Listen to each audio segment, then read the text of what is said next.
And so when I say Chinese, I want you to scream out the nation that's associated with this. For example, if I say Chinese, you're going to say what? China. All right, let's say it with authority. When I say Chinese, you say what? China. All right, that's just a test right there. So here we go. Chinese. China. Russian. Russia. Italian. Italy. German. Germany. Swedish. Sweden. Korean. Korea. Egyptian. Egypt. Nigerian. Nigeria. Black. Exactly. Nothing. Tell him, Pastor. Tell him, Pastor. Black, nothing. I hope you were able to successfully identify the issue. The lion won't sleep tonight. 'Cause we woke now, and we woke now. I said the lion won't sleep tonight. 'Cause we woke now, and we woke now. They want us to sell our souls to barter profit. Like God's property, it's hard to market. So we steady to aim, keep your eyes on target. Cause when you got to drive, yeah, they'd rather you park it. But I don't valet, you ain't getting these keys. I'm keeping closed hands, I'm on bended knee. I'm just a reflection, dealing with 8 sections. Art mixed with life, you can feel the convection. Your lion won't sleep tonight. 'Cause we woke now, and we woke now. I said the lion won't sleep tonight. 'Cause we woke now, and we woke now. I said The same people that have stripped us of our identity and labeled us as a color have told us what it means to be black. The white man is enacting a story all over the world. We left our homes and flooded the world. We smothered culture. We smothered knowledge. We erased history and rewrote it our way. Myself, my grandfather is 100% Ashkenazi Jewish. Claiming to be Jewish, Ashkenazi Jewish is just a conspiracy. White men claiming to be of tribes of Israel when I'm Germanic. You know, I have no ties to Israel, no ties to Judaism. You know, except loosely written history that's been whitewashed over for centuries. And, you know, from the Renaissance. Oh yeah, right. You wipe everything clean. It's funny how exactly the Renaissance. It's this rebirth, but it's white rebirth. I think at the same exact time that Renaissance is happening, Columbus is sailing to America and committing genocide. The same people that have stripped us of our identity and labeled us as a color have told us what it means to be black. There's only one true ethnic Jew, the Mizrahi Jew, because they are Africans, and if you read the original Bible written in Phoenician Hebrew, they're not. Jewish people are not Europeans. The modern Jews in Israel are Russians from, or Khazars to be precise, from Russia. I learned it from my grandfather that because he was an Ashkenazi Jew. The same people that have stripped us of our identity and labeled us as a color have told us what it means to be black. If you cannot speak and talk about the history of who they are, then they will not really carry your story. They will not understand their story. So today, the first thing I was the greatest revelation I was telling you a while back, is that most people trying to reach, and I'm going to specifically talk today, and next week will be Spanish, the following week the Asian, etc. But I'm going to talk specifically today about the black culture. And I wanted to right now, I know, and how many would agree that I am not black? Can I get a witness, everybody? Amen. Praise God. Praise God. Pretty white to me. Can I get an amen up in here? Yeah. Praise God. Amen. So here's the deal. But what I want to share with you is I want to talk to you about is that, you know, we went across the country and we found out there's certain things that help reach that culture and reach it effectively. And there's certain things that don't make it happen, okay? And today I would like to talk about those things that do reach the culture, specifically the men of the culture. And the first thing I found out is this. I found out that they do not know their history. That's one of the things that I know. And so you have to tell them their history. So today I'm going to attempt to do that. The same people that have stripped us of our identity and labeled us as a color have told us what it means to be black. Look on the outside edge of the pews. Look on the outside edge of the pews where you are. You see the different markings alongside the edge of the pews? They represent the different tribes that made up our congregation back then and spoke over 6 different languages among themselves. These were small tribes enslaved by larger tribes and sold to Europeans as they came along the African coast. One of the major languages they spoke back then was that of Aramaic and also too of Hebrew, which means the writings read from bottom to top. Assalamu alaikum. Which means, peace be unto you. It's not a Muslim term. It's actually the same greeting which Christ gave into the disciples when he met them in that region. Most countries in that region read from right to left. Here in America, we read from left to right. That's why the pastors in the St. Glass window up front here are going in numbers 2 through 7 from the right-hand side over to the left, to the left, to the left, to the left. This is First African Baptist Church, the oldest black church in North America.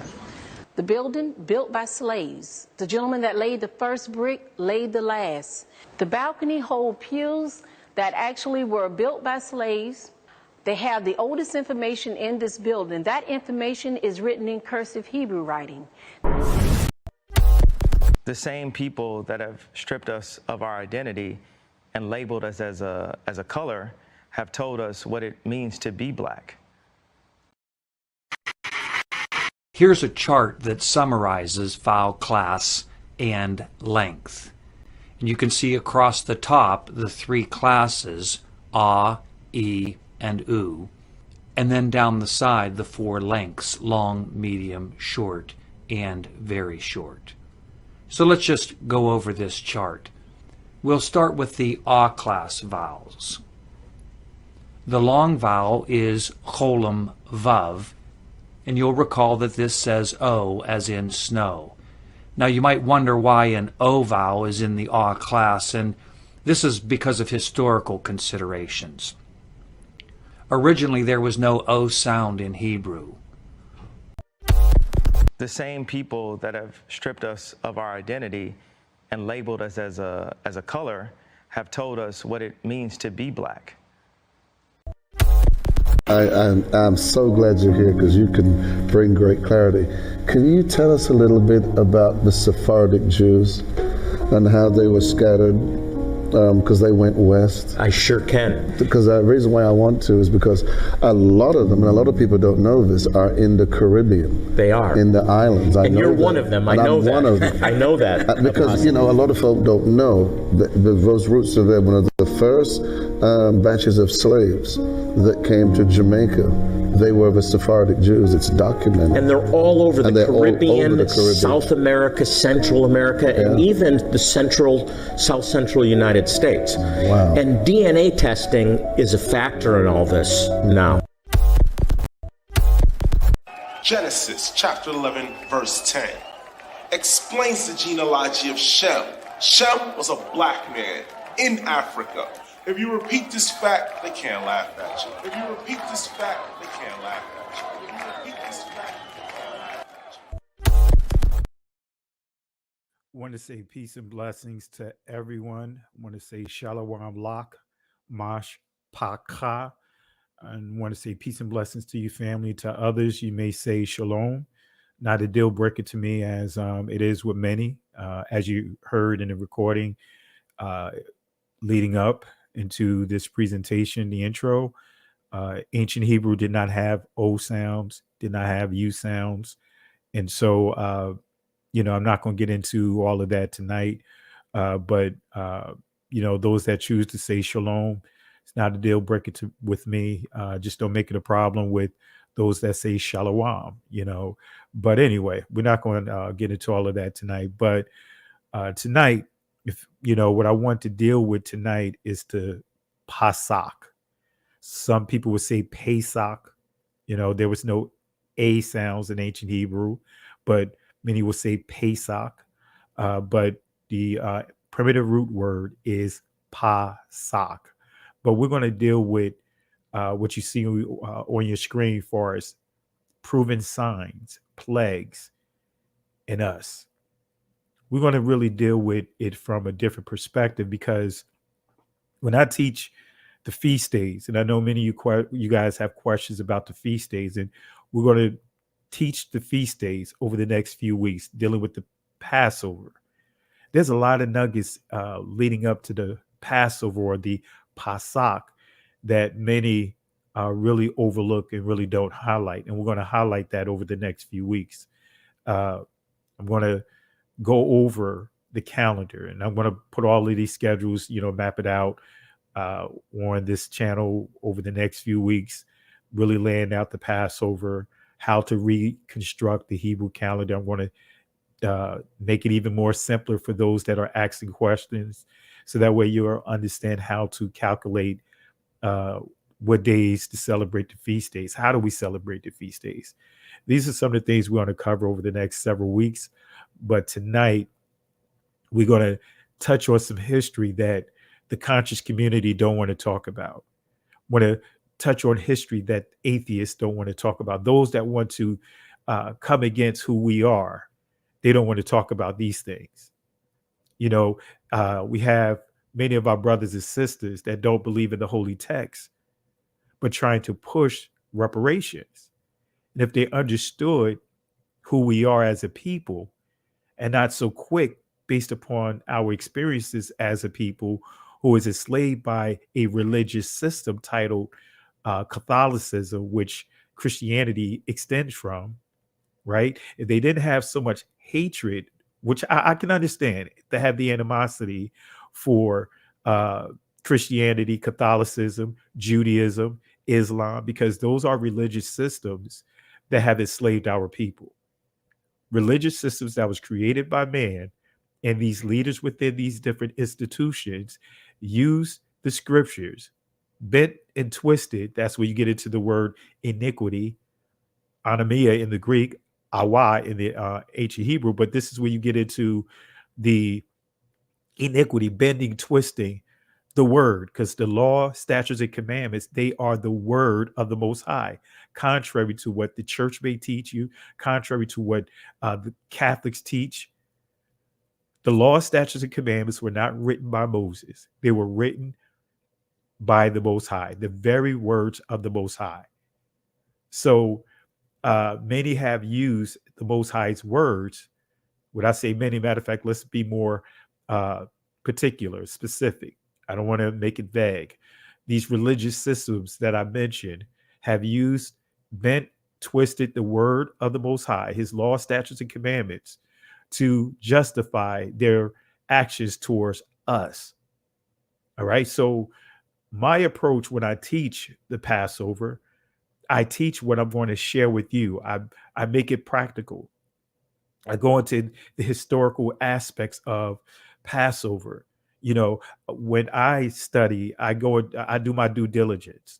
This is something that I've been teaching for years internally. A lot of the teachings I teach internally, I don't teach it publicly, right? Because again, we are warned by the Messiah not to cast our pearls before the swine, before the pigs, right? We have to be careful how we,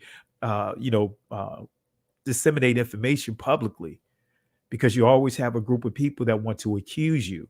And when I say accuse you, don't automatically default to those that are within the walls of the church or the institution of Christianity, because I'm finding that the conscious community can be just as bad, if not worse, when it comes to bending and twisting up history to justify their narratives, from the perversions, as I proved to you guys on my last live about Egypt, the perversions that the conscious community will not teach on, the stuff that I taught on in the last session dealing with unnatural affection. I can tell you not a single person within the conscious community teach on that. Even those within our community, teach on the things that I revealed to you guys. So tonight, we're going to delve into some of the scriptures, and we're going to use some historical historical references to confirm that of the scriptures, the holy text. So we got a lot to cover tonight. I want to thank every last one of you guys for tuning in tonight. I know that this is not a scheduled live, but it's all good. You guys know I have a very hectic schedule, so I'm going to try to get back into the flow of things of scheduling my regular lives and uploads. I haven't done an upload in almost 2 weeks, so I want to get back into the flow of things. But I'm going to share with you information here that I can guarantee you none of them will refute this. Irrefutable, pure proof that the holy text is real. All right, so let's go ahead and get into it. I'm going to go ahead and again say peace and blessings to you guys. We'll have surveys here. We'll ask questions because I like to interact and kind of take an assessment from there. And family, remember, we are family.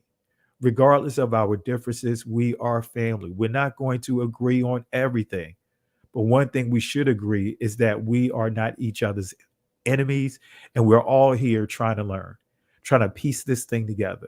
Peace and blessings to my buddy Jay Highstyle. I want to say peace and blessings to my brother. So moderators, if you see anyone acting crazy inside the chat, you guys know what to do, because we're not trying to take the conversation outside of what we're focusing on. We're not going to battle and debate about is Christ real or not. No, that's not what this discussion is about. Let's stick to the topic and let's not be a distraction to those that are really trying to learn. And I know some of you guys may be kind of new to this awakening and really want to know, hey, what is the truth? And we're going to deal with the truth tonight. All right. So again, moderators, you guys already know what to do. If anyone acting crazy, being very disruptive, just put them out. Just kick them out of the chat. All right. But anyway, let's go ahead and get into a family. So signs of Passover, deliverance of a nation. All right. So we're going to, if we want to put it into like a subtitle or episode, because we're going to do several episodes, so as you see aside the ticker on the bottom of your screen, you will see that this episode, we're going to deal with the signs, right? We're going to deal with the signs, proven signs, the plagues, and we're going to deal with how do you and I fit in all of this, all right? So this is some of the things we are going to deal with tonight. Hit the like, subscribe to the channel if you're not. And StreamYard has a new feature to where as though guests can share and stream the video on their YouTube channels. So if you guys have YouTube channels and you want to stream this lesson on your channels, moderators, if you want to stream this lesson or future lessons on your channels, I'll make sure that next time we get together, we'll go ahead and give the instructions on how to do so, and we'll have it so that way we can really get the word out, really bring more people to these lessons and waking them up, making them more aware of what the truth really is. All right. So let's go to get into it, family. Again, these are the things that we're going to highlight. All right. So let's go to get started. All right. So our objectives for not just this lesson, but for the overall series, we're going to explain what is the Passover. We're going to explain and answer this question. Did the Hebrew Israelite Messiah, and the reason why I'm saying it this way, stating this way, if it's left up to Christianity, if it's left up to Catholicism, they will make us think and believe that the Messiah was not an Israelite. They'll make us think that the Messiah was not from the tribe of Judah. The Messiah is an Israelite. He is a Hebrew Israelite out of the bloodline of Judah, out of the loins, through the loins of Dawad. All right, David. But anyway, so we're going to answer this question. Did the Hebrew Israelite Messiah honor Pasach, the Passover? Did his disciples honor Passover? Did the Apostle Paul honor the Passover? Did Yah put an end to the Passover? Right? See, these are some of the questions we're going to cover. We're not going to cover them all tonight because we got a lot to cover, and this is a series that we're going to do. But we're going to cover these questions by the time we get to the end of the series. You'll have the answer to all these questions. Right? Did Abraham become a Hebrew, Ibar Yah, by crossing over into the land of Canaan? See, so this is some of the poor teaching that we have people teaching. You have people in the church teaching this. You have some that's in this awakening teaching this, that Abraham became a Hebrew by crossing over, like it's some sort of fraternity, like it's some sort of initiation. I want to make it clear that Abraham was born a Hebrew. He came out of the loins of Eber or Ibar. All right, so we'll deal with that. All right, so we're going to answer that question and give more of scripture and historical references to confirm these things. All right, but this is what we're going to focus on tonight. Are there any proofs of the plagues? Are there any proof of the plagues? So I'm going to go ahead and put this question out here. And, you guys know I like to interact with you guys. And I think that interaction is always a plus when it comes to reinforcing the lesson. So let me go ahead and do this. I may not be able to log in because I don't have my phone in front of me. If need be, I may have to, let me see here. Yeah, I don't have it with me. All right. So what I may do, I'm going to play a quick video, 60-second clip. And then what we'll do is we'll come back and we'll get into the lesson. But I want to, post some surveys here. So I can't do that unless I get my phone so that way I can look at the chat at the same time and really deal with that feature, because in StreamYard, that feature doesn't exist. So I will have to open up a browser. So we're going to go ahead and get into it, but let me go ahead and play a quick video here, a 60-second video here so that way you guys can listen and give me enough time so that way I can go and get this to you. So let's see, what am I going to play? All right, we're going to play this here. Here we go. We're going to play this here. Let's go ahead and deal with Scientific Adam. Finally, Wells comes face to face with the man he's been searching for.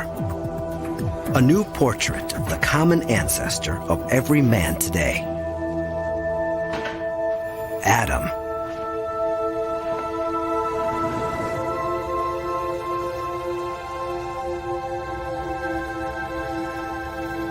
Without the skull, we can't know for sure what Adam looked like.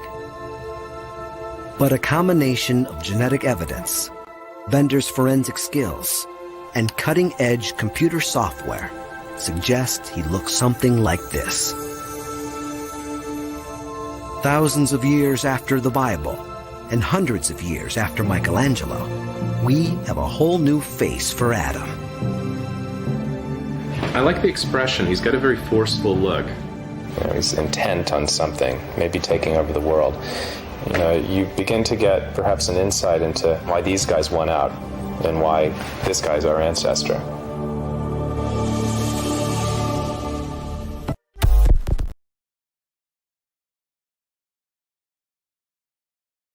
Allowing me to take a quick pause here. So I was able to retrieve my phone. So I'm going to go ahead and do a couple of things here. Let me go ahead and do this here. Let me post my Cash App information for those that want to contribute to the works here. Let's see here. Let's see. All right, so I'll just pin this in. All right. But I'm going to ask this question here just to get your thoughts and see what you guys think. All right, so we're going to take a poll. Are there any proof of the plagues? All right, so we're going to take a poll here. I just dropped this inside the comment section. Oh, looks like it's not working. Let's try this again. Oh, come on. Let's try this again.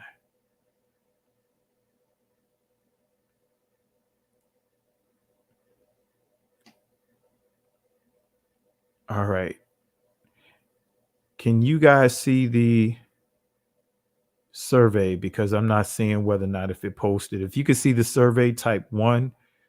If you don't, if you can't see it, type 2. Are you guys able to see the survey? If you can, type 1. If you cannot see the survey, type 2.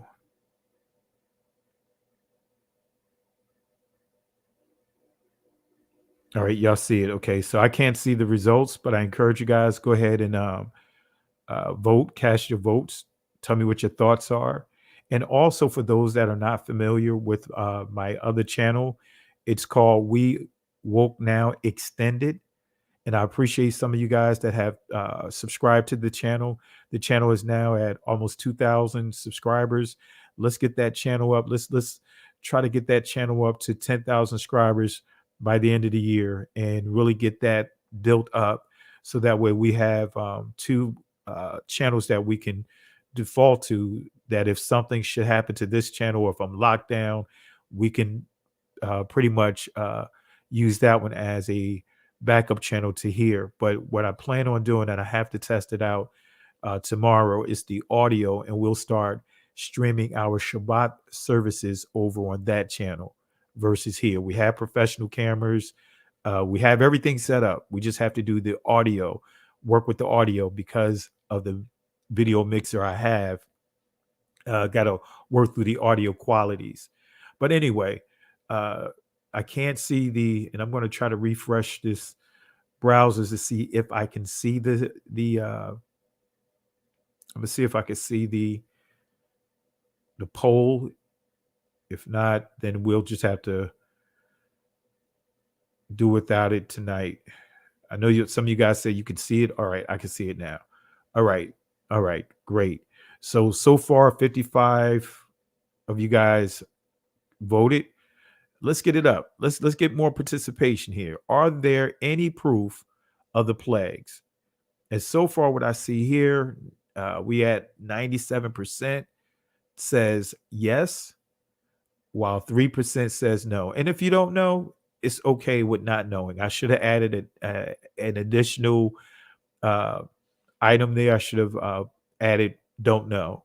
So far, we look like the majority of you guys voted. As far as those that have voted, is the consensus so far is 97% is saying that the plagues existed. And family, it's all right to vote here. It's all right to vote. I know many of you guys are apprehensive, hesitant about voting, but this is not dealing with the government. All right. We're just taking a survey, taking an assessment, see where you guys are and see where we are with this. But again, it's nothing wrong with voting here. All right. But nevertheless, so we're going to answer this question here. We are going to answer this question. Are there any proof of the plagues? Are there any proof of the plagues? All right. So let's go and get into it. Let's answer this question. Right. First, let's start with the Hebrew definition of the word plague. What does plague mean from a Hebraic perspective? We see here it means a pestilent, right? Plague, pestilent. We can say that it's disease, pandemic, right? We could consider what occurred over the past 2 years. That can be considered, almost 3 years, that can be considered a plague according to the scriptures. So pestilent, stroke, we see here plague, pestilent. Again, that could be disease. So let's start with dealing with the story of the Nile turning into blood. We're going to start dealing with the plagues, right? We want to see if we can confirm that these things occurred in Egypt. We have a task to do. We have to prove whether or not if these events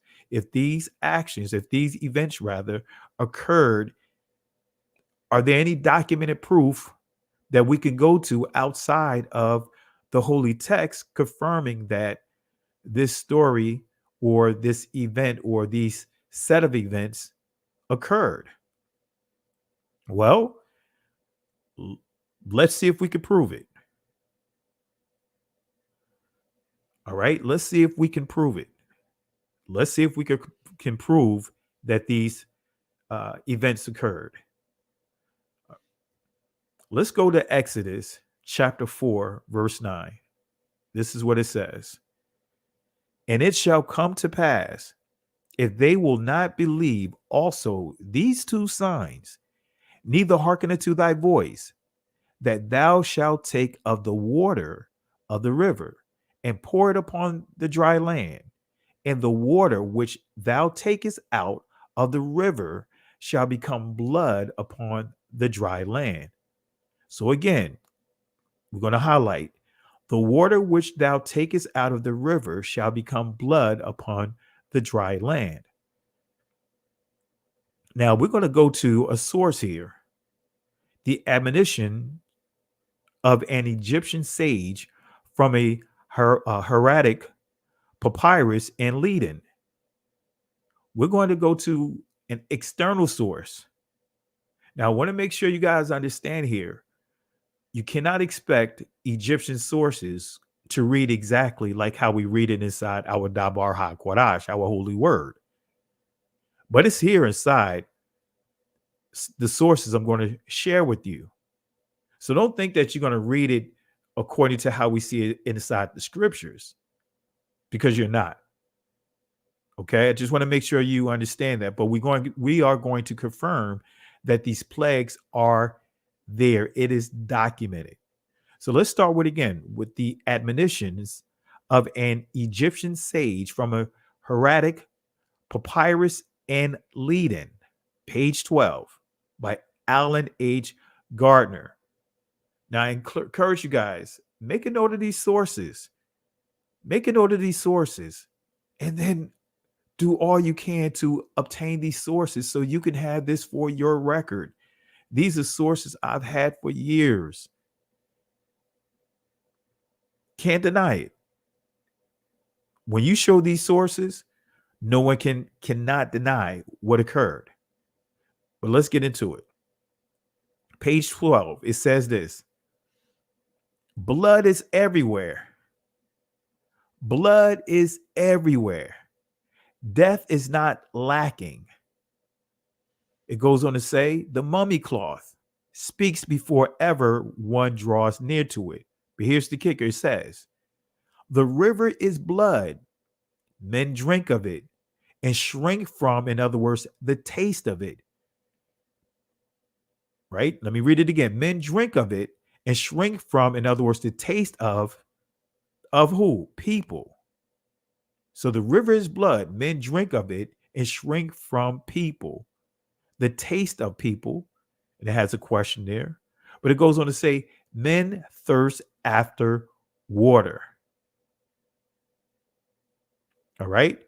Men thirst after water. We can also see inside this source the destruction of the crops and the death of the livestock. Now let's go to Exodus again, chapter 9, verse 5 and 6. It says this, and Yahweh appointed a set time, saying, tomorrow, Yahweh, in other words, he exists, shall do this thing in the land. And Yahweh did that thing on the morrow, and all the cattle of Egypt died. But of the cattle of the children of Israel died not one. Now, I want y'all to pay attention to that verse 6 and make a note of verse 6. Make a note of verse 6, family, because that is a key nugget that's going to encourage you guys, encourage all of us that are here inside this country. Remember, we don't have a place that we can return to. We don't have a home place that we can return to right now. But I want you guys to make a note of verse 6, and more specifically, but the cattle of the children of Israel died not. So make a note of that portion of the verse. All right. So Exodus chapter 9, verse 30 and 31. Notice what it says here as well. But as for thee and thy servants, I know that ye will not yet fear. Yahweh Elohim, and the flax of the barley was smitten, for the barley was in the ear, and the flax was bold.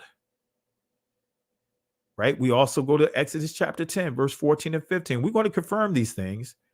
And the locusts went up over all the land of Egypt, and and rested in all the coasts of Egypt. Very grievous were they. Before them there were no such locusts, as they, neither after them shall bear such, shall be such. Verse 15, for they covered the face of the whole earth, so that the land was darkened, and they did eat every herb of the land, and all the fruit of the trees, which the hail had left.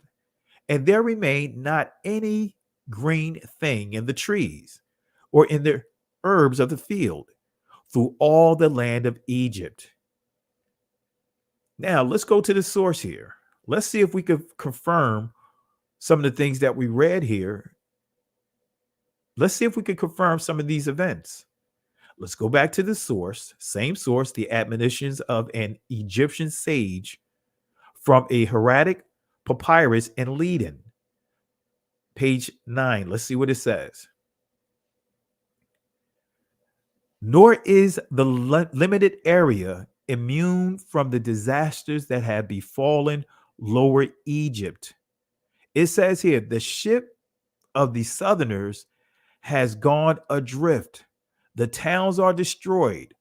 Upper Egypt has become, it says, become dry. In other words, waste.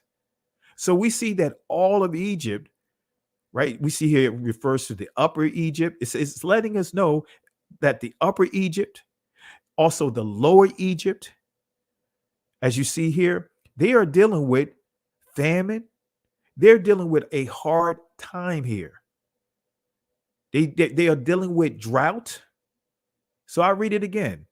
It says, nor is this limited area immune from the disasters that have befallen Lower Egypt. The ship of the southerners have gone adrift. The towns are destroyed. Upper Egypt has become dry, and in other words, waste. So Egypt was in a state of ruin. Now, when we go to page 46, notice what it says. Egypt is in a state of ruin. Now, notice what it says about the grain, the crops. It says here, grain has perished on every side. People are stripped of clothes, spices, and oil. Everybody says there is none. The storehouse is ruined. Let me read that again. This is on page 9. Grain has perished on every side. People are stripped of clothes, spices, and oil. Everybody says there is none. The storehouse is ruined. All right, we're not going to stop there. Let's go to page 36. It says here, the children of princes are dashed against the wall. Now we start dealing with the offsprings of the Egyptians, princes. We're dealing with leadership here. Let me read it one more time. It says, the children of princes are dashed against the walls. And it goes on to say, the offspring of desire are laid out on the high ground. Right? I can't make this out. I can't tell what this is, if this is an N or M, but it looks like Kanum groans because of his weariness. But we see that there's a famine. We see that there is a drought. We see that there's a state of ruin, panic. We see that Egyptians are, especially the children, the Egyptian children are dying. It says are dashed against the wall. That's death.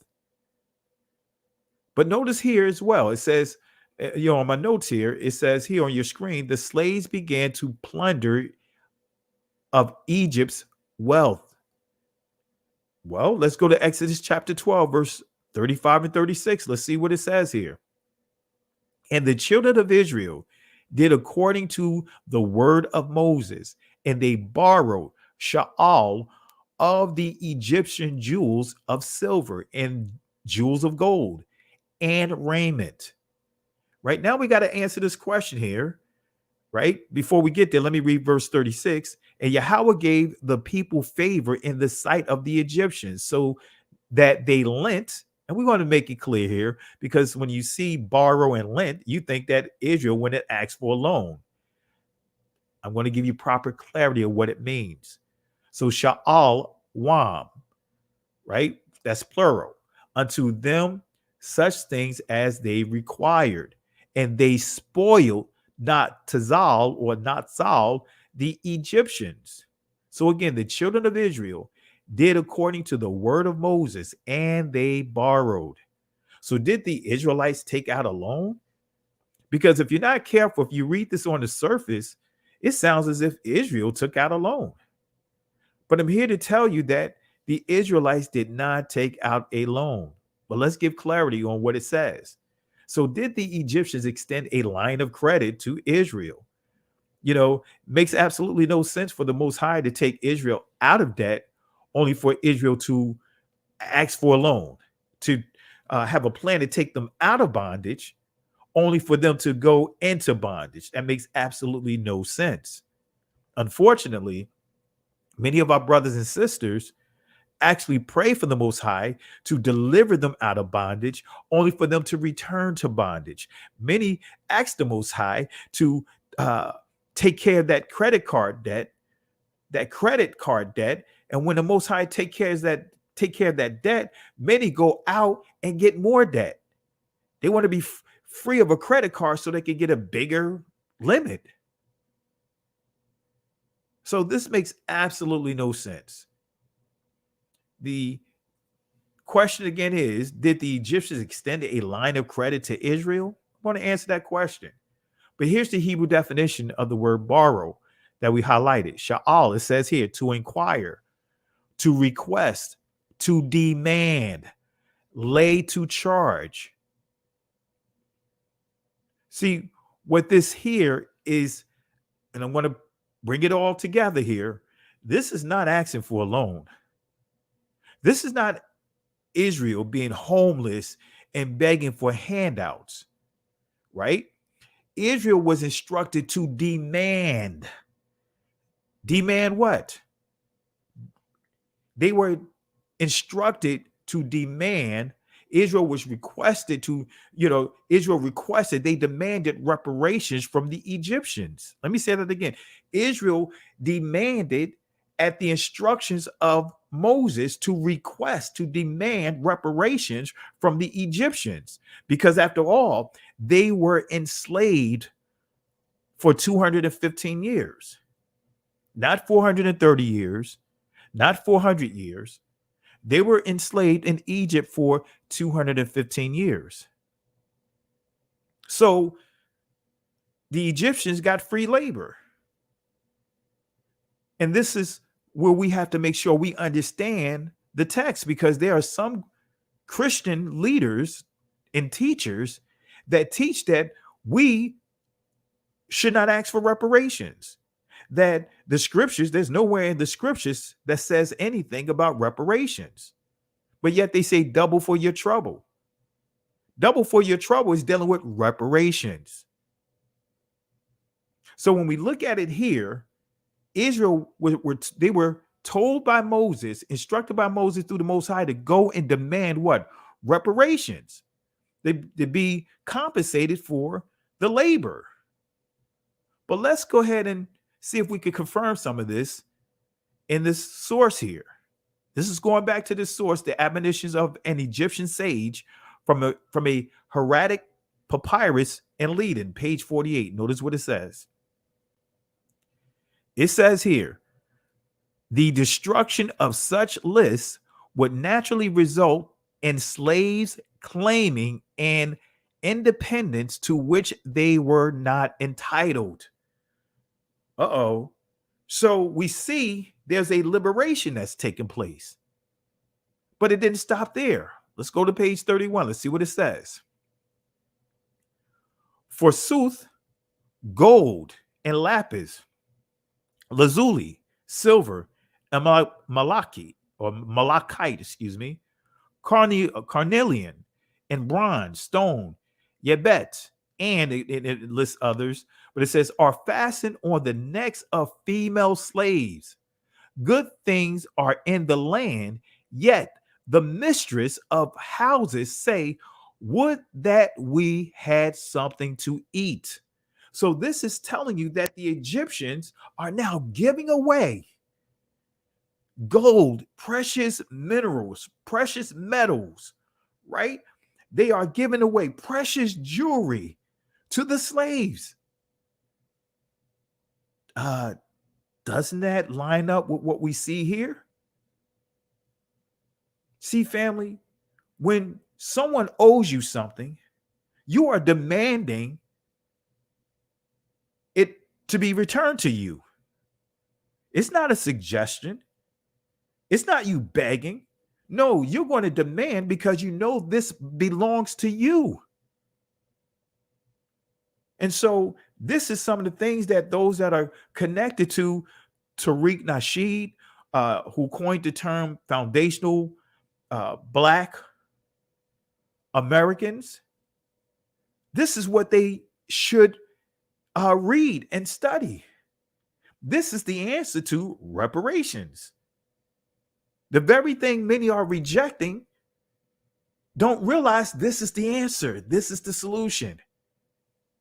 Understanding this portion of our identity. But anyway, let me read it again, right? Let me read this key portion here. It says, of course, we went through all these precious stones and jewelry, right? Are fastened on the necks of female slaves. Good things are in the land, yet the mistresses of houses say, would that we had something to eat. Let's go to page 61. It says here, behold, the poor of the land have become rich, and the possessor of, in other words, property has become one who has nothing. See, the Kemet guys, they want to talk about slavery, but you don't hear Sinetta and those guys. You don't hear none of those guys, Jabari and those guys, talking about slavery among the Egyptians. And I'm going to show you who they had as slaves. See, this shuts down that whole conscious community hustle that they have going on. And unfortunately, because of, and I can understand the hurt, the deception, the delusion that have been placed on our people by these religious systems, they are playing on that anger to deceive the people and pushing a whole nother heritage that was never ours. Even Sinetta himself said that he don't believe in all those gods. He don't practice none of that stuff. But yet he wants to try to persuade our people that this is how everybody, that's the original culture. Come on, family. And I'm not trying to put down those that are of that culture of the Egyptians. If those are, if those are, you know, some here say that they are connected blood descendants of the Egyptians. Okay, go ahead. Okay, that's your culture. That's your heritage. But because it's your heritage and we may have the same skin complexion, don't tell me that that's my heritage. Because we know the ancient Egyptians, the ancient Israelites, the ancient Ethiopians, all of them look like each other. They had dark hair, they had woolly hair.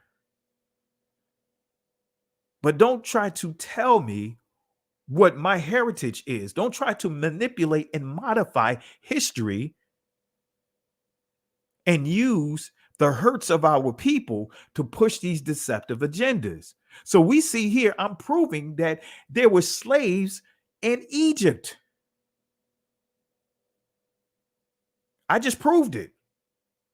They won't share this here. I haven't heard any of those guys talk about this stuff here. So behold, the poor of the land have been rich, have become rich, and the possessor of property has become one who has nothing. So what is the purpose of the Passover and the 10 plagues? We want to get into that. So far we proved, right? Some of the events of the plagues is documented in Egypt. So again, don't try to look for it to read the way that it reads in our holy text. But the key is we confirmed that these events existed there. So what is the purpose of the Passover and the 10 plagues? What is the purpose of them? What is the purpose of the Passover and the 10 plagues? Okay. The purpose of the Passover and the 10 plagues is to separate and make a distinction between Yahweh's people and the Egyptians. Let me say this again. The purpose of the Passover and the 10 plagues is to separate and make a distinction between Yahweh's people and the Egyptians. See, family, you know, don't get upset when you see a lot of the things that are happening around us. Don't get upset. It's part of the prophecy. I'm getting emails and text messages about becoming part of a prayer group praying for the situation with the United States and Russia. Hey, praying that they don't go to war. This doesn't happen. That doesn't happen. Look, I believe, according to the scriptures, the Most High already designated. He already got protection for his people. Just like during the time of the Egyptian captivity. The Most High already have a plan to protect the remnant. Now, we do have some rebels among Israel. And part of that judgment is going to sift out those rebels. But nevertheless, the purpose of the Passover and the 10 plagues is to separate and make a distinction between Yahweh's people and the Egyptians. Just because they may look alike, just because they may sound alike, doesn't mean that they are the same people. Doesn't mean that your skin folks are not necessarily your kin folks. Contrary to the institutional race of lumping all of us with dark complexion from the continent of Africa into one color descriptor. And that was done intentionally. So let's go to Exodus chapter 8, verse 22 and 23. Let's confirm what I just said. It says, and I will sever. Notice what you see here. Palai. Let me say that again. Palai or Palyah, however you want to pronounce it, right? But Palai, right? Some would say Palyah, but anyway, I'm not getting into the different pronunciations of it, but it says here, I will sever. And the key, the first letter here is the Pa, which means mouth. It means mind. It means command. These are some of the words that this letter transliterates with. So just the words that are coming out of the Most High's mouth is going to be a separator. It's going to distinguish who's on his side of the Jordan and those who's on the other side of the Jordan, those who are inside the ark and those who are on the outside of the ark. And then when you see go to the next letter, the lamad, which has the numerical value of 30, it means those that are skilled at being taught. It means disciple. It transliterates to the word disciple. And when you go to, I believe, Isaiah chapter 28, it tells us that the disciples were sealed with the law. In other words, the instructions of the Most High, the word of the Most High. And then you see the yod right here, which means redemption. The pictograph is the outstretched arms of the Most High. So I will sever in that day in the land, it says, in that day, the land of Goshen, in which my people dwell, that no swarms of flies, Ibad, no swarms of flies, Irab, I said Ibad, Irab, shall be there to the end that thou mayest know that I am Yahweh. In other words, know that I exist in the midst of the earth. And I will put a division, pada, between my people and thy people. Tomorrow shall this sign be, this sign ah, or atha, because you see, this is the first letter of the Hebrew aleph bayath or alphabet, and this is the last letter. That's the better understanding of the Alpha and Omega, the beginning and the end. No, the Most High is not saying there's a beginning to him. He's not saying that there's an end to him. He's telling us in that passage of Revelations chapter 1, that he is the signs. All signs come through him. He says, I will put a division. So through these plagues, he's going to bring a separation. Through these this pandemic, he's going to distinguish who's his and who's not his. He's going to draw a line to separate. Come on, family. I hope you guys grab hold of this. He's going to separate. He's going to use this plague. He's using this pandemic to show who belongs to him or who does, and those who do not belong to him.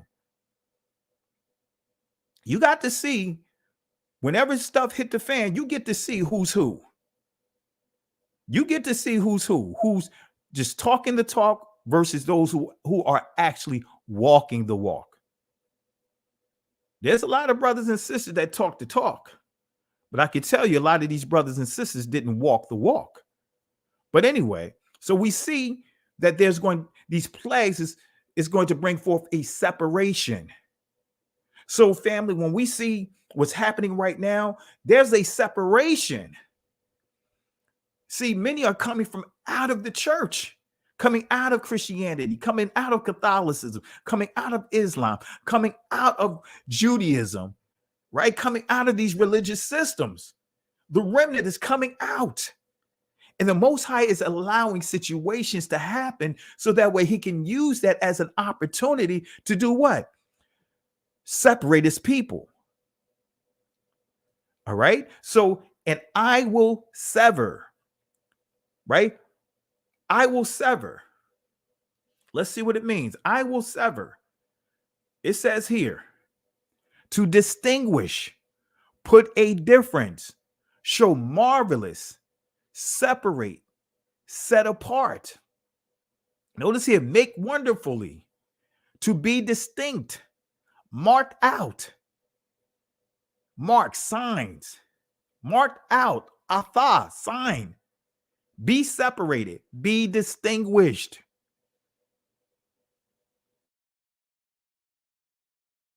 We can't get away from it, family.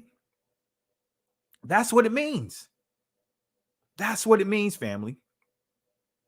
Situation, the plagues that the Most High allowed to come in this land of captivity for the Israelites, he allowed these situations, these events to happen so that way he can make a distinction, separate his people from the Egyptians. All right. So let's go to Matthew 13, Verse 30. Let both grow together until the harvest. And in the time of harvest, I will say to the reapers, gather ye together the tares. It says, gather ye together first the tares and bind them in bundles to burn them, but gather the wheat into my barn.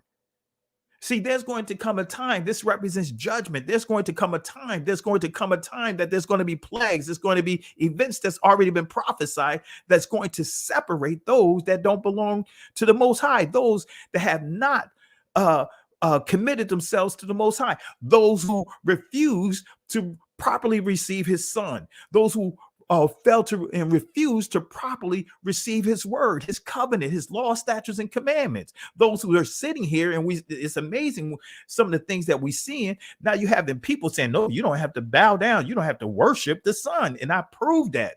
Can do it and continue to teach on that. I could do lesson upon lesson, scripture upon scripture, continue to knock that down. But we have here the Most High said he's using that as a separator. See, family, there's a lot of brothers and sisters, unfortunately, it's just not going to make it. That's the bittersweet side when it comes to understanding prophecy. The sweet side is seeing the fulfillment of it. The bitter side of it is knowing that some of your own loved ones is not going to make it. So it says, let both grow together until the harvest. And in the time of harvest, I will say to the reapers, gather ye together first the tares and bind them in bundles to burn them, but gather the wheat into my barn. So what is the Passover? What is the Passover? And as you see here, the ancient word here, Pasak. What is Pasak? And let's go to the Hebrew word for this, right? Because you see here, that's why I'm glad I had this up in the background. That's why I do these screen prints. You see Pesach, but it points you to this primitive root word, which is Pasak. See, there were no Nikud. There was no Segal or Patax or any other vowel points in ancient Hebrew. These are all marks of those that have interpolated the language. The Greeks, the Romans, and up to this date, the Germans. These are marks that have been placed on the letters to pronounce their accents. Pronounce these letters with their accents. Ancient Hebrew did not have all of this. Ancient Hebrew did not have vowel letters like many will say, hey, the wa or the wah, hey, that's really a double U. That is an absolute lie. You can't say that the double U is really a double vowel of the U to make a oo sound, but then it's documented that there was no vowels written in ancient Hebrew. You can't have it both ways. You don't see that in the ancient languages, the ancient Semitic language. You don't see a U sound. You don't see a double U. But many gravitate to that doctrine. And I'm not knocking it because a lot of it is because many are trying to get as far away as they can from the oppression, the delusion, the lies of the enemy, to where so some are being taken right into other lies. Now, I'm not here trying to judge anyone. So the actual word is Pasak. They did not say Pesach back in ancient times, the times of the Messiah. They said Pasak, right? And this is Pasak, the primitive root word, to hop. So when you think about the plagues did what to Israel? It skipped them, it hopped over them. When that final plague came, that death angel, what did it do? It skipped over, it hopped over their homes that had the blood of the lamb on the doorposts. So Pasak means to hop. It means skip over. In other words, to spare. It means to hesitate. Man, y'all better thank the Most High that he's hesitating right now. He's holding back his full judgment, giving us another opportunity to get it right. Come on, family. Come on, family. Y'all better thank the Most High. That's part of your worship, that he could have taken you, called you to return, to transition while you were still in the height of your sins, while you was out there in that world doing, Yah knows whatever you were doing. Thank the Most High for salvation. So pasak means to hop, skip over. In other words, to spare, to hesitate, halt, right? So each letter, again, gives a key understanding of understanding the Passover, right? Because in Hebrew, contrary to what many are taught, right, every word stems from one letter. It's not a primitive root word, it's a primitive root letter. Because when we look at this first letter, the pa, it means mouth, it means instructions, it means command, it means mind, it means word. So if we want the judgments to hop over us, if we want the judgments to skip over us, then we're going to have to what? Do exactly what the Messiah commanded us to do when he had to deal with Hasatan in his wilderness in Matthew chapter 4 and Luke chapter 4, when he said, man shall not live by bread alone, but by every word that proceeds out of what? Out of who? The mouth. Pa, this looks like the side profile of a mouth. Mouth of Yah. Mouth of Yah. So a man live. Well, where is he quoting from? He's quoting from what is deemed to be or labeled as the law, or the law given to Moses. He's quoting from Deuteronomy chapter 8. The Messiah taught all from Torah. He didn't teach out of Matthew, Mark, Luke, or John. He was teaching them. He didn't use the letters of Apostle Paul. Paul wasn't even an apostle when the Messiah was walking the face of this earth. So the first letter, mouth, instructions, command, mind, words. These are words, English words that this letter transliterates to. When you see mouth, you'll see pa. Some cases when you see instructions, you'll see pa. When you see command, not all, but some words will come from this word right here, this letter, pa, mind, word. Then we see the next letter, which is, this, as you see here, the pasak, right? You have what many would say the sade, or what's the other thing I want to say? Not sade. I was thinking of something else, but samic. Oh man, I'm running brain dead here. I'm thinking of sade, but samak. Samak means in family. I'm having a brain dead here. I'm not getting my thoughts straight with the letters here, as far as this middle letter. But it's the this middle letter is the samak, which means to support, lean on, take hold, thorn. Right, and the last letter is the ka. Right, and it means wall, divide. So when we understand, if we obey the words of the Most High, guess what? He will become our support system. But then these thorns serve as a defense mechanism as well. These thorns serve as a defense mechanism as well.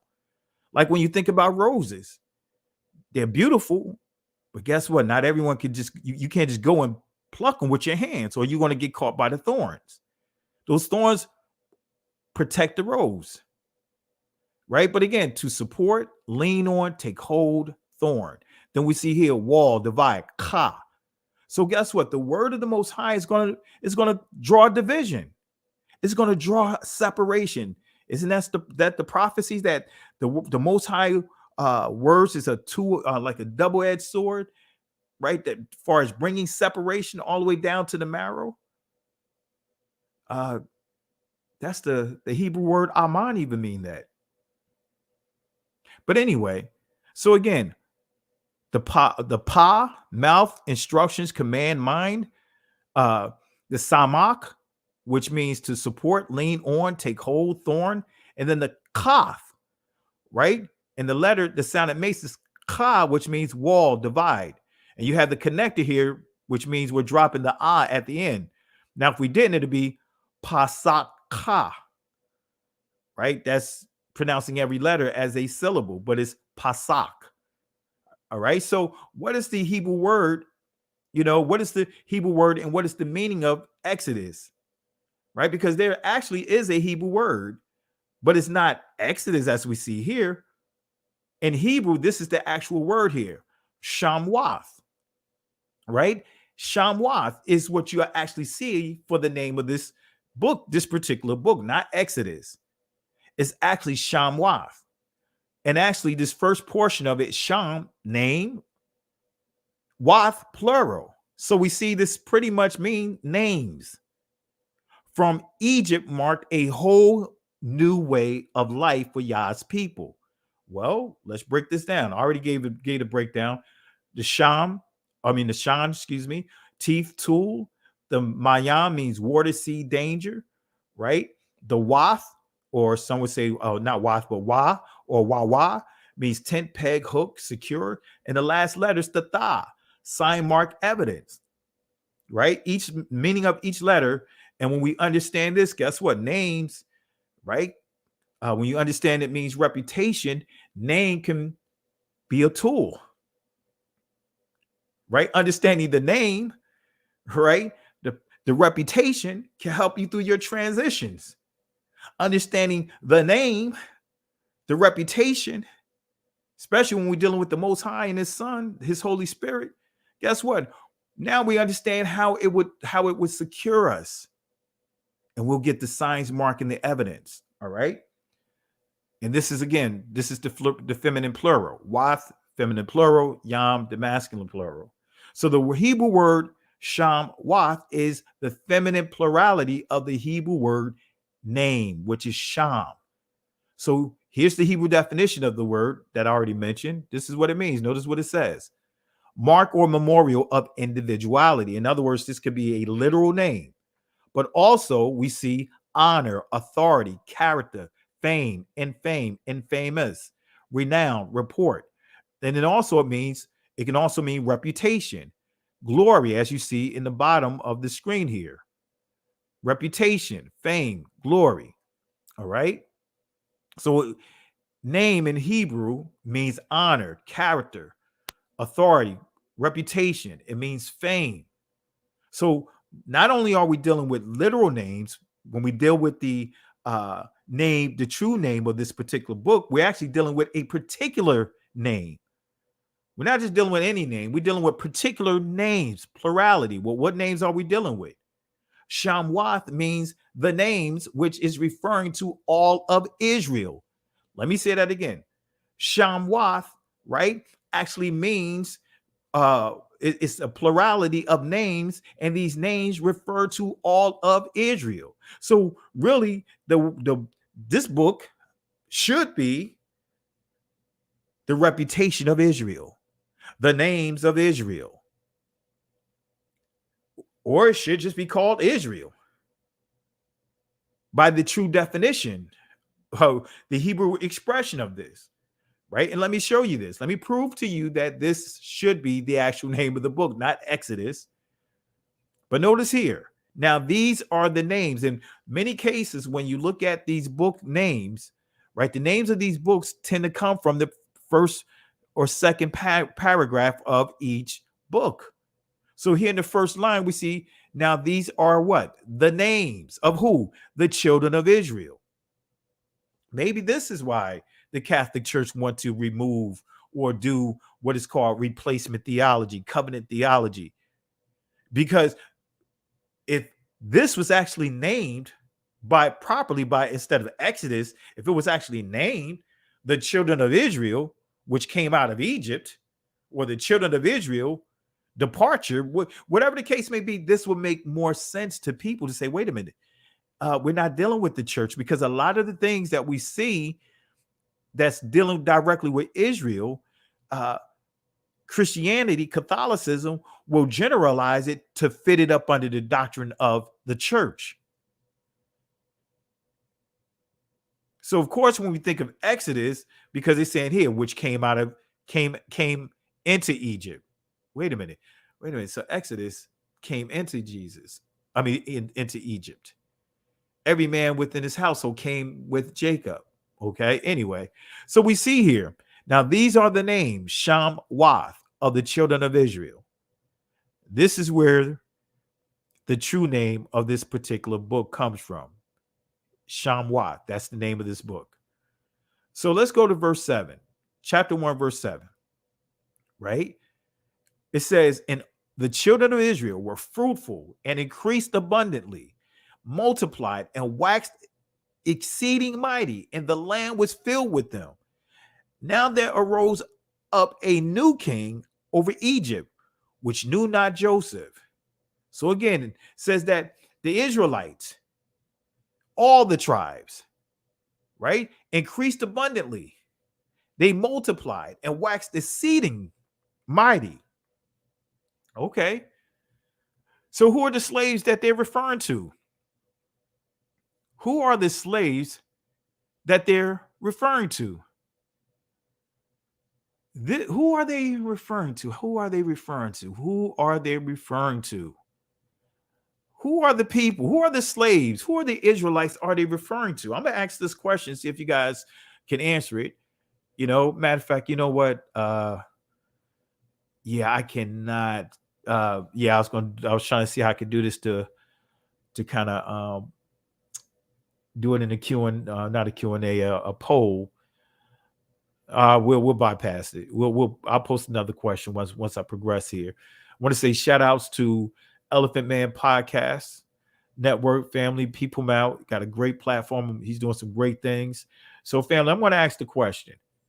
Who do you guys think, who are the slaves that is numerous in Egypt, as I just read in the scripture? It says the Israelites, right? Who do you think they're referring to here? Who when you read that, who are they referring to? Actria says us, right? Ari Lynn says our forefathers, so that's still tying in with us. All right. Anyone else? Victor Wheatley. Yeah, we know we're dealing with the 12 tribes, but who are we? If we want to be more particular with this, who are we dealing with? Because there's others that are claiming that they're connected to the 12 tribes. Believe it or not, the Mormon doctrine teaches that they are connected to the 12 tribes, believe it or not. That's why I don't understand how many of our brothers and sisters get caught up in that Mormon doctrine, get caught up in Mormonism. All right. Some said the 12 tribes. We're going to answer the question. The people enslaved in Egypt. So what slaves? Who are the people that we're referring to that were slaves in Egypt? All right. Malacca, peace and blessings, my sister. You already know our ancestors. Let me go ahead and give the answer. And maybe I didn't ask the question in a way that everyone could really see where I'm going at with this, but I'll give the answer anyway. Right? You guys seen this source before. Those slaves are Negroes. Those slaves are Negroes. Those Israelite slaves that was scattered all through the land, numerous.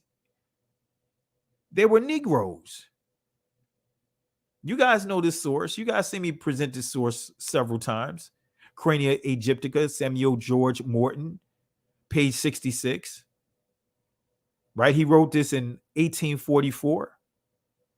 And notice what he says on page 60. If it will be allowable to make these data the basis of calculation for the past 35 centuries, it will follow that upwards of 10 million Negroes, 10 millions of Negroes have been brought as bondsmen into Egypt during that period. So he's making it clear based off of his cranium assessment, because that was his that's something that he was very skilled at. He was a racist. He came up with some other crazy stuff about the brain. But one thing that has not been refuted is his finding right what I just presented here on your screen. And you guys, some of you guys have watched the last few videos I uploaded dealing with, as you saw here, the scientific atom and the mitochondria Eve, proving that all of them were dark-skinned, melanated people. Also, them finding in the catacombs of Israel, finding in the cave of Israel, near outside Nazareth and Galilee area, finding dark melanated people there, the bones of dark melanated people, ancient Israelites there. So upwards of 10 millions of Negroes have been brought as bondsmen into Egypt during that period. Don't get it twisted, family. See, they got so many of us fascinated on DNA. But guess what? They weren't just using DNA. Back at this time, they was using cranium, because cranium is just as accurate if in pinpointing groups of people. And he used the cranium to and the measurements, the exact measurements and all, starting with the nasal cavity and all that, to determine that those Egyptians were what? Negroes. It says upwards of 10 millions of Negroes have been brought as bondsmen into Egypt during that period. So it's confirming the scriptures that we just read. The vast influx of Negroes in the valley of the Nile must necessarily have left its impressions on the physical traits of the Egyptians themselves in modern times. So they're telling you that the Egyptians look just like the Negroes, even though they're trying to say that the Egyptians didn't look like the Negroes, because they tried to say the Egyptians were Caucasian and all this other stuff because of how advanced their civilization was. So many try to disassociate them with looking like us. But it says here, the vast influx of Negroes into the valley of the Nile must necessarily have left its impression on the physical traits of the Egyptians. So it's telling us here that the Egyptians look like us, because it says the Egyptians themselves in modern times, as seen in the Copts, and in more distant periods, as proved by the Negroid heads, in which both the configuration and expressions are too obvious to be mistaken. It goes on to say, but it may be inquired, how does it happen that Negroes or their descendants should be found in the catacombs? So he said, wait a minute, how is it possible that we see these Negroes that are enslaved from the transatlantic World War? How is it possible that we see them or their descendants should be found in the catacombs? Say, wait a minute, how in the world are we finding descendants of these Negroes that they had enslaved in the 18th century from the transatlantic World War? How in the world are they able? This is what he said. How are we able to find that their descendants are found in the catacombs? It says, if they constituted a menial or slave caste in Egypt. Oh, come on, family, saying that we were numerous, right? On page 66, Negroes were numerous in Egypt, but their social position in ancient times was the same that it now is, that of servants and slaves. So we just used another source, again, using their sources to confirm the scriptures. That's why I'm going through the scriptures. We also using Egyptian sources. We're also using Dr. Samuel Morton, who was a cranium expert. We're using his sources to confirm the same skulls that they saw inside Egypt as slaves, that was numerous in that area, are the same people that was enslaved during the transatlantic World War. Some of you guys would say slave trade. Hit the like, subscribe to the channel. For those that are not subscribed to the channel, hit the like and subscribe to the channel. Hit the like and subscribe to the channel. All right, family, because I can guarantee you're not getting these type of teachings on most of the channels that you're listening to, especially those that are teaching this word. All right. So, it doesn't cost you anything. Just hit the like and subscribe to the channel. YouTube is doing everything to suppress this channel, but let's continue to do exactly as our ancestors did, as it says in the scriptures in Exodus chapter 1. The more that the Egyptians tried to oppress our people, the more they grew. So let's continue to grow in spite of these suppressive actions that this platform continue to try to do to suppress this truth. So in the earlier Middle Kingdom, which is the 13th dynasty, there is evidence of Semitic settlements all across the northeast Nile Delta. See, this is not what the conscious community want to talk about. This is not what any of those that screaming out Black Power want to talk about. They just want to make it seem like everybody was Egyptians. In the early Upper Middle Kingdom, in other words, the 13th dynasty, there is evidence of Semitic settlements or Shemitic settlements all across the northeast Nile Delta. So this, we have to understand this, understanding the 13th dynasty.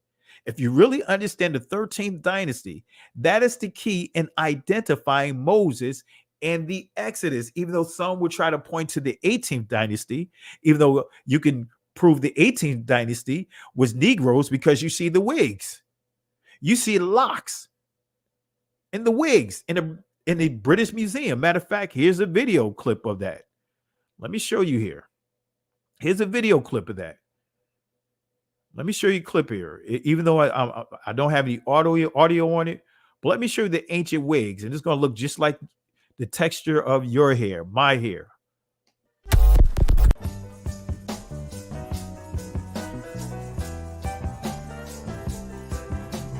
Look at the texture. Look at those afros.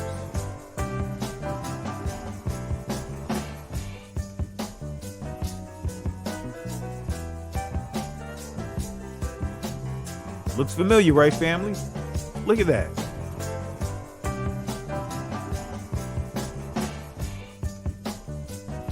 Hair like wool.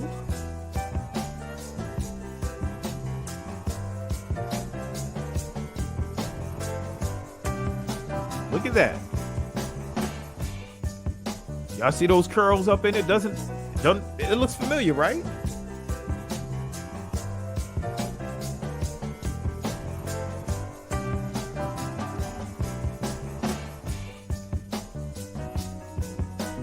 This is information that is hidden from us.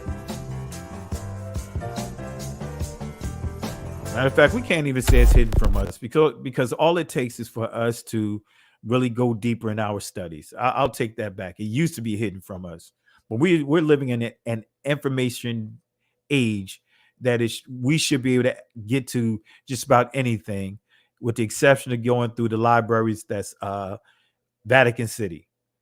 The Vatican Library. That's what I want to get access to. I would love, I don't care about reparations from the monetary. If you could just have them empty out that library, give us everything that belongs to us, because that is more valuable than a dollar amount. You cannot place a dollar amount on there. Vatican City, guess what? You guys gave from what I understand, like $100 million to for reparation for those over there. Maybe less than that. It wasn't that much. No, forget that. Give us all the information that you have stored up in Vatican City, the journals and the manifestos that have a list and name of all of our ancestors and where we were taken from. Give me that information, and that'll be even more valuable than silver and gold. Anyway, so understanding the 13th dynasty is key in identifying Moses and the Exodus. So using the last pharaoh of the 13th dynasty, which is Duty Moses, right? That is the key. So when we go to Josephus, right, the Antiquities of the Jews, book 2, page 59, he gives some notes here. He gives some hints here. It says here, hereupon it was that Theramuthis imposed this name Moses upon him. From what had happened when he was put into the river, for the Egyptians call water by the name of Mo, and such as are saved out of it by the name of Uzis. So by putting the two words together, Moses, right? That's why I said the word came together. They imposed this name upon him, and he was, by the confession of all, according to God's prediction, as well for his greatness of mind, as for his contempt of difficulties, the best of all the Hebrews, for Abraham was his ancestor of the 7th generation. So Josephus gives some nuggets here. He gives some great nuggets here. So this great increase of Israel is the fulfillment of Yah's great promise to Abraham, right? But again, I didn't go into too much information here, but we'll go into it another time as we continue to progress in this series, and we'll touch more about Duty Moses, which is also Thermothis, as we see here. But that is the key. The 13th dynasty is the key. All right. So this great increase in Israel is the fulfillment of Yah's great promise to Abraham. So the Hebrew word ma'ad, it means to exceed. It means abundance. It means louder. So the Hebrew word atazam or atzam means powerful. It means numerous. It means strong. So Israel were not only growing strong in numbers and also in their voice, but their potential threat, right, increased. Their potential became a threat to the Egyptians. And that's the problem that many of these communities have with this awakening. We're not only growing stronger in numbers, we are not only growing stronger in our voices, but because we are starting to understand the deception, the delusions, and of these religious systems, guess what? Now we are becoming a threat because the scales have been removed from our eyes. So when we go to Exodus chapter 1, verse 15 and 16, go back to Exodus, notice what it says here. Give you some more proof here. We're going to give some more proof. So we dealt with the plagues. We dealt with identifying the dynasty. Let's see if we can, give some more hints. Let's see if we can confirm some additional things here. Because I'm going here for a reason. We identified the Negroes that was numerous in Israel as slaves, and we proved with Egyptian sources that they had slaves in Egypt.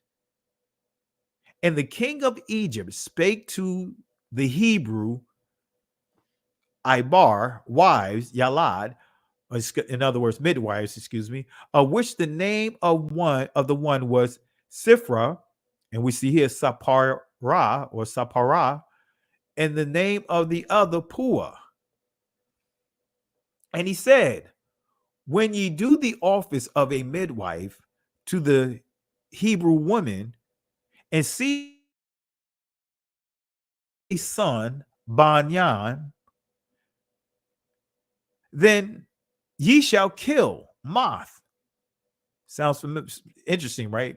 Sound like math, right? Moth. Ye shall kill him, Moth. But the key is subtraction, trying to use genocide. That's what this is promoting, genocide. But if it be a daughter, Bath, then she shall live, Kaya. We see the same plan is happening over and over again towards our people. Kill them while they're young. That's the game plan. Kill us while we're young. Kill the young men while we're young. Y'all probably remember this, but this is years ago. New York passes law allowing abortions at any time.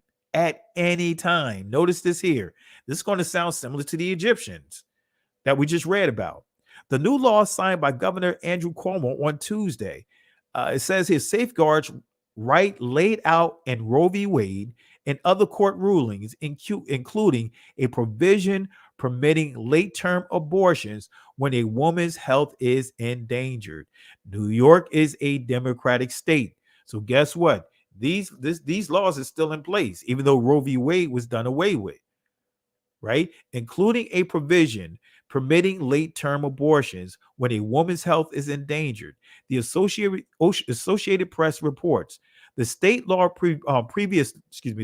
previous law, which had been on the books for nearly, and it goes on to say, I didn't put it all there, but it goes on to say the new law moves the section of the state law dealing with abortion from the penal code to health statutes. It also authorizes midwives and physician assistants to perform some abortions. So they saying they could perform abortions at any phase of the pregnancy. Doesn't matter what term of the pregnancy that the mother is in. Notice it used the term midwives and physician assistants to do what? Abort, perform abortions. This is the spirit of Egypt right here. This is the spirit of Egypt that Revelation talks about, the spirit of Egypt. This is part of the spirit of Egypt, spiritual Egypt that Revelation prophesies about, taking us right back to Egypt. This playbook didn't stop. It's still going. According to the New York State Department's Health, 285,124 induced abortions occurred in the state between 2012 and 2014. The average number of live births for the same 3 years was 237,499. So it's saying that during this period from 2012 to 2014, that there were more abortions than there were births. That the chances of a woman being pregnant, that the chances were higher that she would abort that baby versus giving birth, as we see here. The numbers are higher. So nationwide, the vast majority of abortions take place in the first trimester.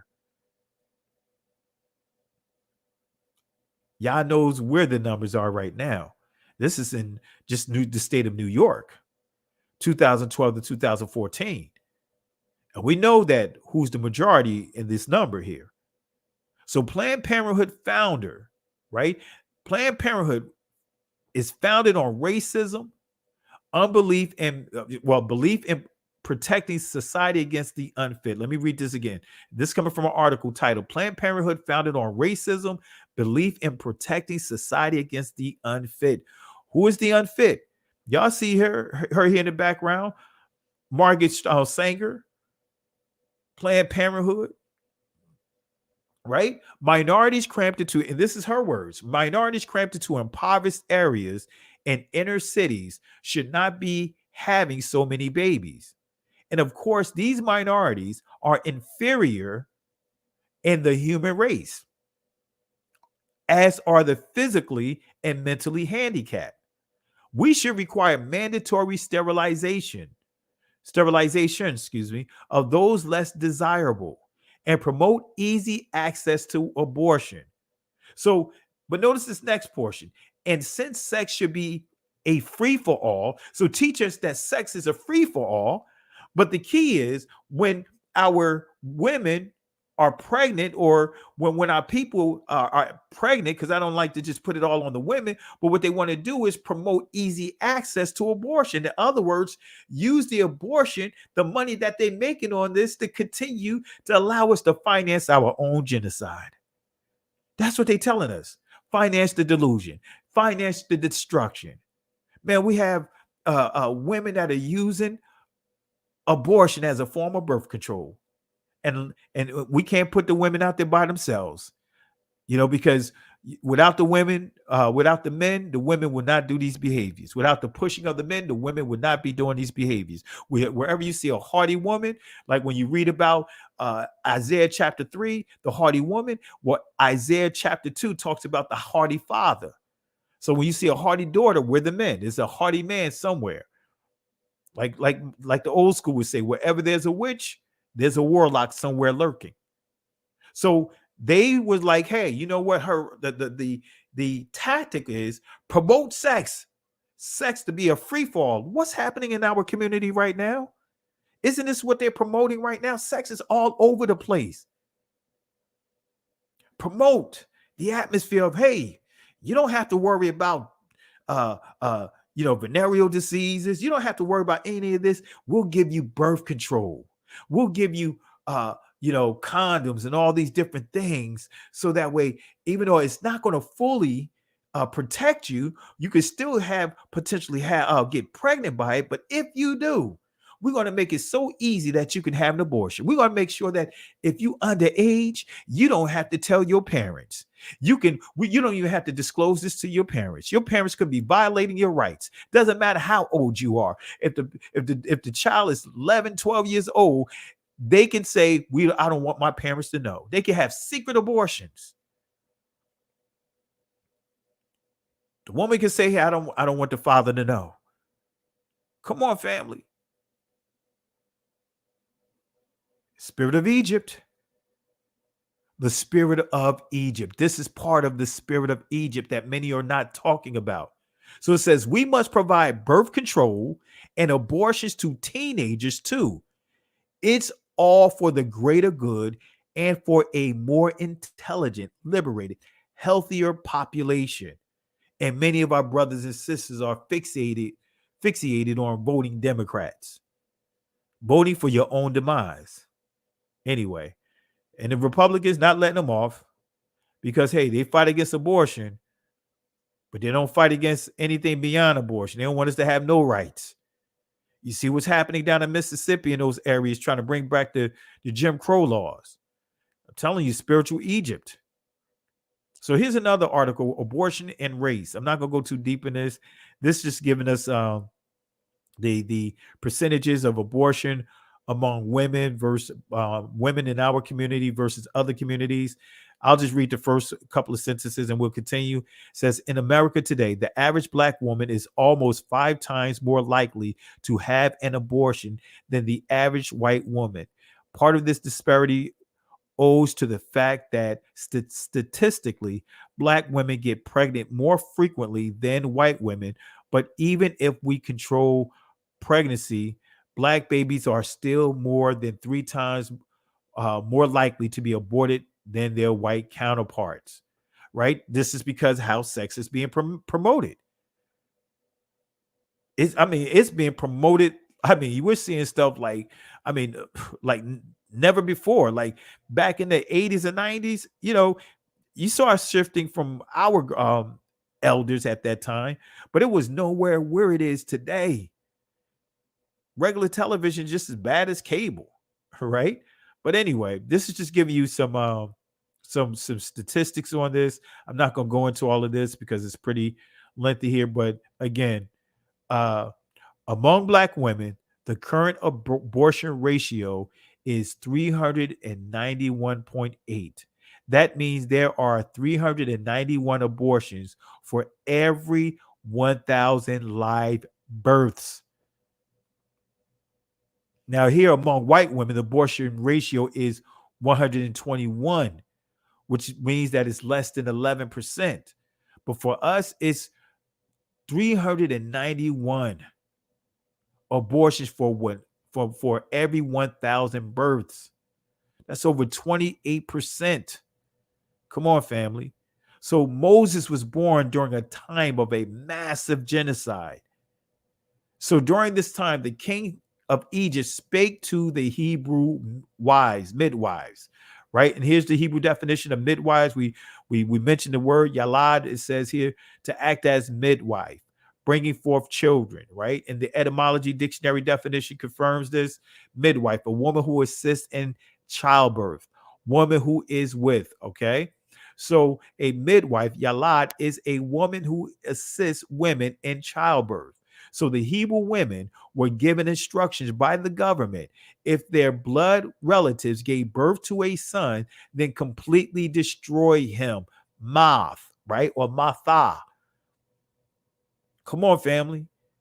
And they were lying to the women. They were lying to the women that, hey, tricking them that something was wrong with their pregnancy. There was something was wrong with the birth. That's why when you read the scriptures, right? Moses' mother saw 3 months later that there was nothing wrong with her son. Come on, family, it's right there in the scriptures. Because of what? The delusion, the deceptive things that the midwives were instructed to tell the women as they were killing their sons that was 2 years and under. So again, kill, math or matha means to get rid of, put an end to, or cause the failure or defeat of something, to completely destroy.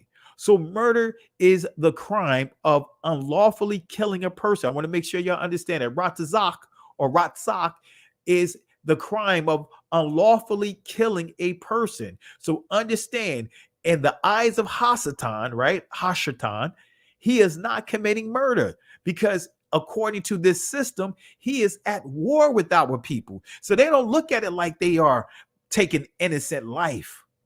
They look at it as if this is a war, as we just read from Margaret Sanger,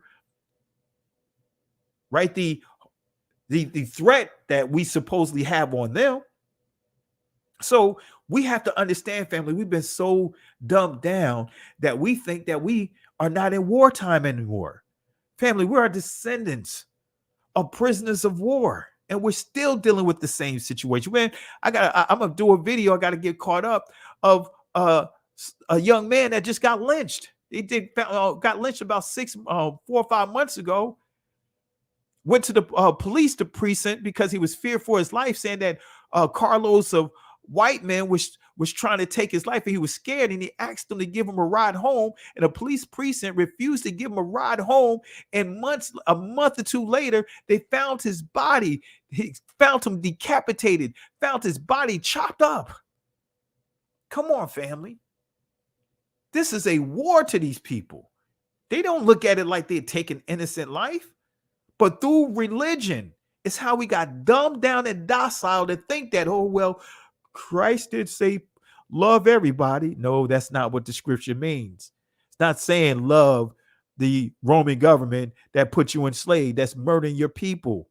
That's not what it means. It's referring to brothers and sisters that are in the opposite tribe within Israel of you. Anyway, we'll do a special teaching on that as we progress. 1 Peter chapter 5, verse 8.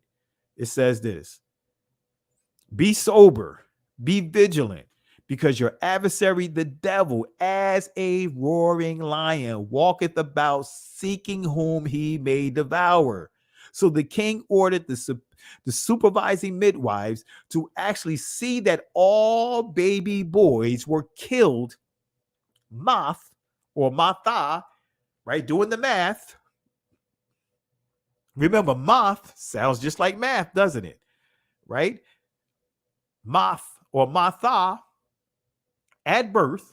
And notice, math, right? Remember, we said mayam means transition. So as these boys are what? Transitioning from the womb, the sign that they were looking for is whether or not they were a male or female.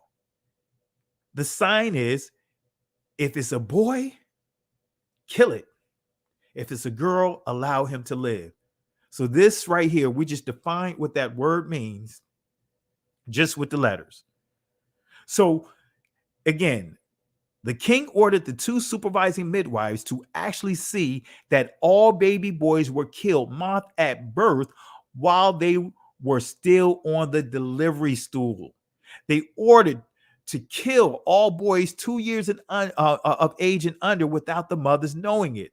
The mothers were to be deceived into thinking that there were complications that occurred during giving birth is what killed their sons.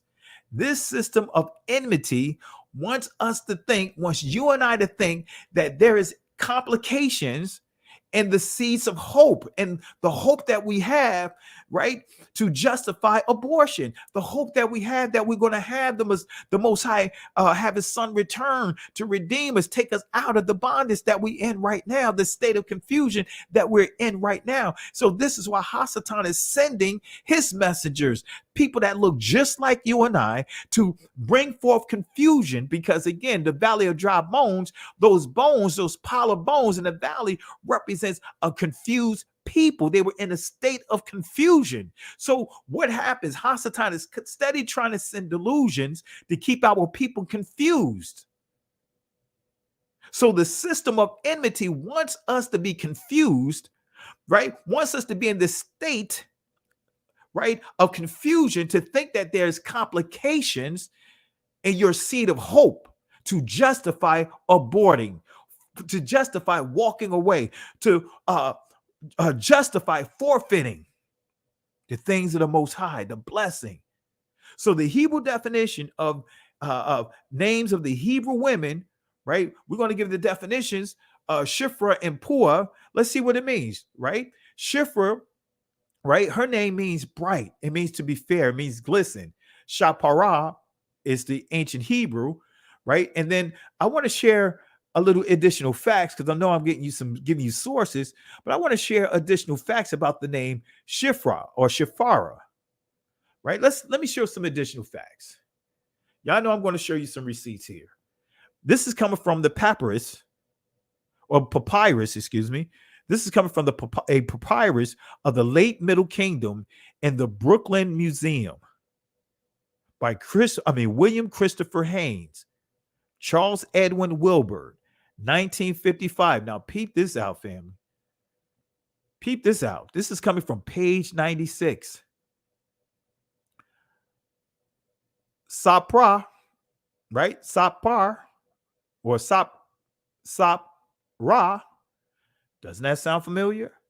Is an obvious hypocorticism or corticon, or excuse me if I butchered the name, from a name beginning with the elements of Sipar, like vocalization, it says unknown, but from the familiar Hebrew and Aramaic stem, Sipar or Sipara, meaning to be fair, beautiful.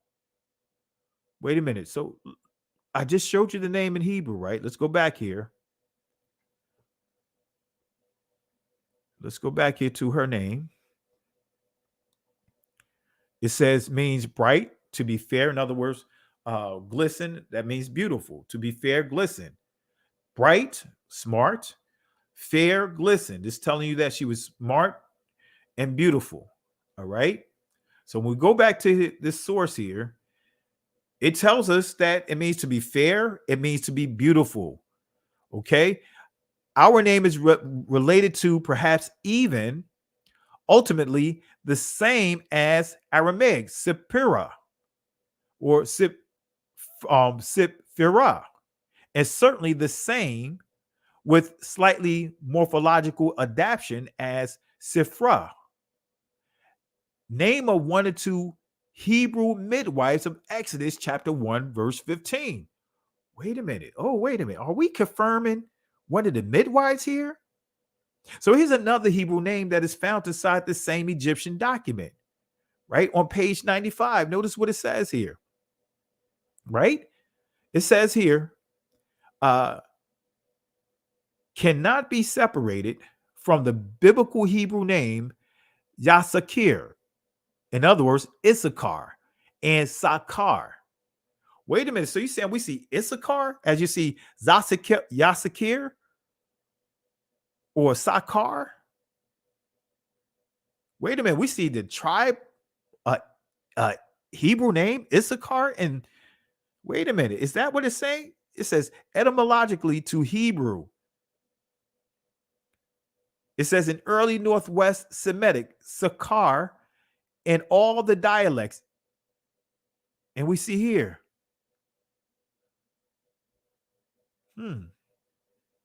Uh-oh. So who is Issachar? Genesis 30, verse 18. Y'all guys know who Issachar is, but we see his name here. Yashakar. Sounds familiar what we just read out of this source here, right? So another Hebrew name found in this Egyptian doctrine, a document on page 97. See, they don't tell us about this.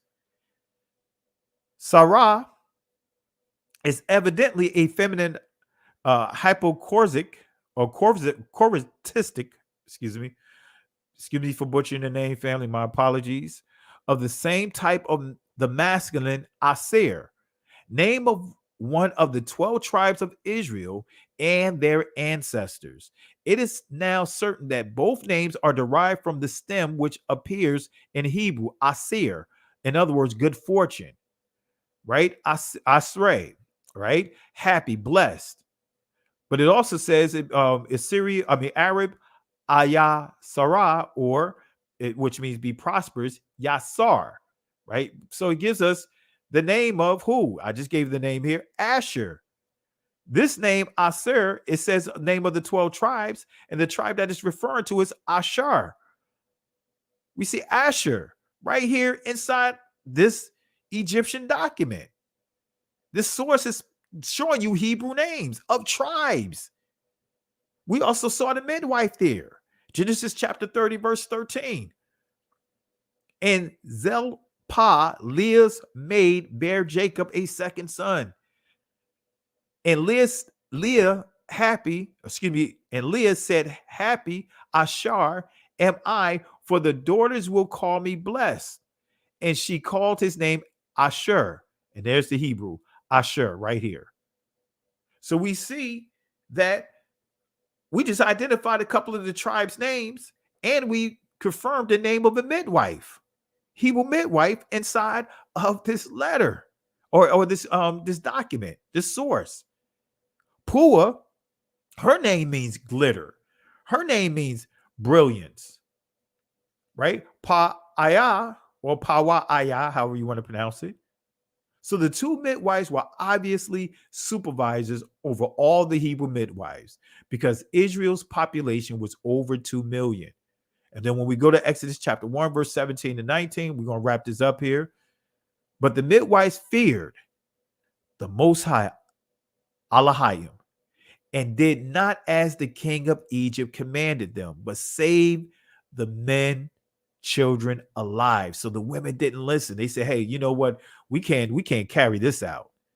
And the king of Egypt called for the midwives and said unto them, why have ye done this thing and have saved the men, children alive? And the midwife said unto Pharaoh, because the Hebrew women are not as the Egyptian women, for they are lively, kai wath, and are delivered ere the midwives come in unto them. So the midwives made it clear, like, hey, you know what? Let me tell you something about the Hebrew women. Says the Hebrew women are what? Lively. We're not built, our women are not built like any other women of other cultures. Our women are lively. In Hebrew, it means vigorous. Vigorous. The Hebrew women were more vigorous in giving birth than the Egyptian women. Why? Look at what the women had to deal with. Look at what our ancestors had to deal with in the transatlantic world war. Had to be out on those fields, all the things that they had to go through and still give birth. Oh, come on now. They didn't have to deal with the stress that our women had to deal with. So the Hebrew women were slaves, which means they worked hard and were physically stronger. They gave birth before the midwives could even reach them. That was the plan. Give birth before the midwives can get to them. So it's apparent that the Hebrew midwives came up with a plan that will allow them to reach the Hebrew sisters who labored late. So if they got there late, guess what? That means that they couldn't get there in time for the birth. So Pharaoh came up with a plan here. But here's Exodus chapter 1, verse 20 and 21. We still dealing with the Passover, but dealing with this particular aspect as episode 1 highlighted. We're dealing with the plagues, which we already dealt with that. We're dealing with the signs, the plagues, and we're dealing with the Negroes. So we're dealing with signs here and proof of our people here. The things that they had to deal with back then that we're still dealing with today. Therefore, Elohim dealt well with the midwives. In other words, because of their faithfulness, right? Because they would not sell out, the Most High blessed them. And the people multiplied and waxed very mighty. And it came to pass, because the midwives feared Elohim, that he made them houses. So even in spite of the threat, the midwives, not just the two that are highlighted because there were more, but they feared the Most High and they took a stand, and the Most High blessed them even among the Egyptians during the oppression, because the Pharaoh didn't come at them when he found this out, but he came up with another plan. So it said that they feared Yahweh. In other words, not just terror like we think from a horror movie, but they had reverence. They honored him. They revered the Most High. So the answer was acceptable to Pharaoh because he did not lash out against the midwives. They were neither imprisoned nor were they executed. Rather, right, what he did was he freed them. They were free to leave and continue on with their lives and work as midwives. They were blessed. They weren't punished. See how the Most High took care of them? This is the spirit of vigilante, far as that we see that they use during the transatlantic slave trade. When we see the vigilantes, when we start seeing these different groups, these militias and all that pop up, the things that we see happening still to this day. So the spirit of vigilante began to rise up. The origins of the spirit of vigilante, we could go right back to Egypt, spiritual Egypt. Exodus chapter 1, verse 22, and we get ready to wrap this up. And I'm going to drop the link for anyone that want to jump in real quick as we get ready to wrap up. And Pharaoh charged all his people, saying, every son that is born, ye cast Shalayak or Shalak into the river, and every daughter ye shall save alive. Wait a minute. So Pharaoh said, wait, you know what? Forget y'all midwives. Okay, I'm going to take care of you. I'm not going to punish you, but I got another plan. I'm going to empower. I'm going to deputize. I'm going to get past laws that all the people, all the Egyptian people, saying every son that is born, no matter who you are, you don't have to be an official officer, but if you see an Egyptian boy, an Israelite boy that's 2 years and under, you get to do whatever you want to murder that kid. Ye shall cast Shalayak or Shalayak into the river, saying you could dump them in the river, treat them like trash, and every daughter ye shall save. So that gave them the power to inspect. So you have these Egyptians, every last one of them are empowered. So if they see, let's just say a baby that don't belong to them, they have the power to go up and ask for receipts. Let me see if that's a boy. Let me see if that's a girl. And if it's a boy, they have the power to take that child from that woman, take that child from that couple, and do what? Murder them. Where were the men? See, when you understand the dynamics of the slavery at that time, the men, guess what? They had to build. They were out building cities. They was out building these large buildings and different structures. So guess what? They weren't at the same place, in terms of they had to spend time away from their wives. So of course, the men, for the most part, wasn't around most of the time, but the women had to work as well. But Pharaoh charged all his people, saying, every son that is born ye shall cast.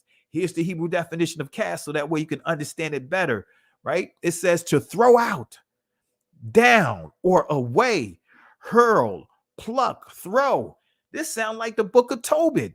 When he said on the side of the wall, he saw all these bodies of our brothers and sisters unburied. And he took it upon himself, say, hey, you know what? Gotta bury these bodies. Spiritual Egypt is the same way. We see brothers and sisters getting murdered in the streets. We see brothers and sisters being found in alleyways, brothers and sisters being found and hung on trees inside the park. Come on, family. Come on, family. I know I'm giving you a lot of information, something for you to study. This is the power of creating these militias. This is the power that I just highlighted as we talked about building up these different groups, right? To be able to come into our community to do whatever they want. This is going back to, as I pointed out, the spirit of the vigilante, right? That's what is building up. The spirit of the vigilante, these militias, allowing anyone to come into our community and murder, kill, do whatever they want to do and get no charges brought against them. Y'all remember this guy, Rittenhouse, got away with murder, but they were coming to these different militias, these different vigilante groups would come into our community to call themselves, because of the Jacob Blake situation, call themselves coming to our community to police our community. So it says here, who witness describing as being part of a vigilante militia group. Here it is. He, at the time, like 16, 17 years old. Come on, family.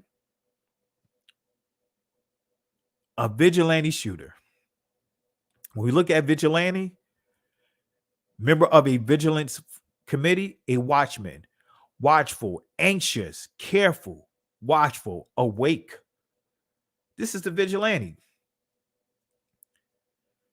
Vigilance committees kept informal rough order on the U.S. frontier. All right. And this ties into the slave patrol, right? I encourage you guys, I'm not going to go through all of this, but I encourage you guys to really go watch The Road to Savannah. I really deal with the slave patrols. I got some other teachers that I deal with this, but this is giving you this is the slave patrol's oath. That is just like the law enforcement. So a lot of the laws that we see today stems from the slave patrols. That badge stems from the slave patrols, right? As you see here, and he causeth all, both small and great, rich, poor, free, and bond, to receive a mark, not quad.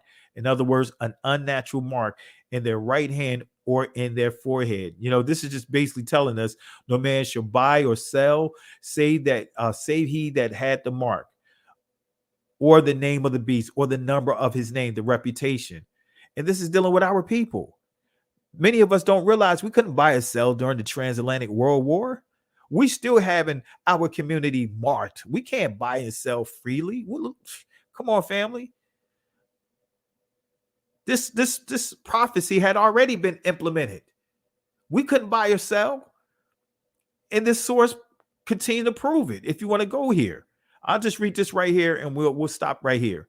Right? This is coming from this book, Slave Patrols. I encourage you guys, get this book. It's a great book. Give you a lot of information.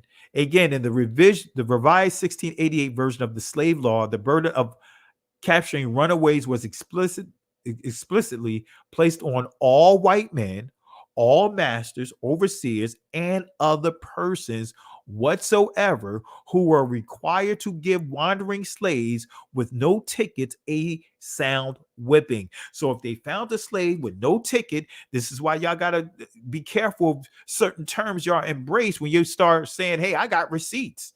Man, when you say you got receipts, you falling right up under the spirit of the slave patrol, because our ancestors had to pull out tickets. They had to pull out receipts to prove that they had permission to move around. Come on, family. The mark of the beast is, we got to get past this mark of the beast as being a computer chip and all this stuff. Man, the mark of the beast is authentication. It's approval of the oppressor. Here it is. They could not move around. They could not move. They could not buy or sell without a ticket, without a receipt. Absolutely, Victor Wheatley. That's the creation of the hall pass. We've been programmed even in school that you can't move around without a hall pass. Even if you have to use the bathroom. I seen the teacher allow someone to urinate on themselves. See, I was taught, hey, if you got to go, you got to go. And my grandmother would deal with the teacher. I could share testimonies about being it was only two of us, two black kids per se, Negro kids, niggas in this class. And it was for gifted and talented. And so the teacher purposely, to set an example on us, to make us get laughed at, the boy, the other Negro kid, he had to use the bathroom and the teacher would not let him go. So instead of him going, he used the bathroom on himself. I had to go. Guess what I did? I got up and I went to the bathroom. And guess what? They tried to get me in trouble. Didn't work. Right? Didn't work. Didn't work. See, this is how we're programmed. Especially as a people, we are programmed not to do things without permission. We need permission to take up for our community. We need permission, men, to protect our women. Come on now. Y'all see what happened to the Jay-Z get beat up, basically get assaulted by Beyonce's sister, and he get called a coward. He get called a punk. He get called all kinds of names. Her sister get all pumped up and everything. But what if JC would have put his hands on her? Then all kinds of names would have been called up from a different way. It would have been, let's cancel Jay-Z. Anyone but the Negroes, especially the man, can't do anything to defend himself. But they can do everything they can to us. Everything to us. When I say they, I'm talking about this man, this system of man, these oppressors. The stand your ground laws. Look how it worked for the Caucasians. Why? Because those laws stem from slavery, starting with the Barbados Slave Code. Right? So as you see here, this is where you get the receipts. Who were required to give wandering slaves with no tickets a sound whipping and detain them until the owner could retrieve them. The law now mandated that bondsmen have passes when leaving their plantation. Notice it says here, as it is absolutely necessary to the safety of this place, the historian Hilary Beckles has observed that in this sense, the entire white community, doesn't that sound like what we just read about the Egyptians? How the Pharaoh empowered the entire community, all the Egyptians, to function under their law as a collective police force. So we see here the entire white community. This is why we see the spirit that we see today. This is why we see what happened to Ahmaud Arbery when he got lynched on camera by people, a group of criminals who said, hey, we asked them to prove to us, show us receipts, show us proof that you live in this neighborhood. Doesn't that sound familiar right here? Show us your ticket, show us your receipt.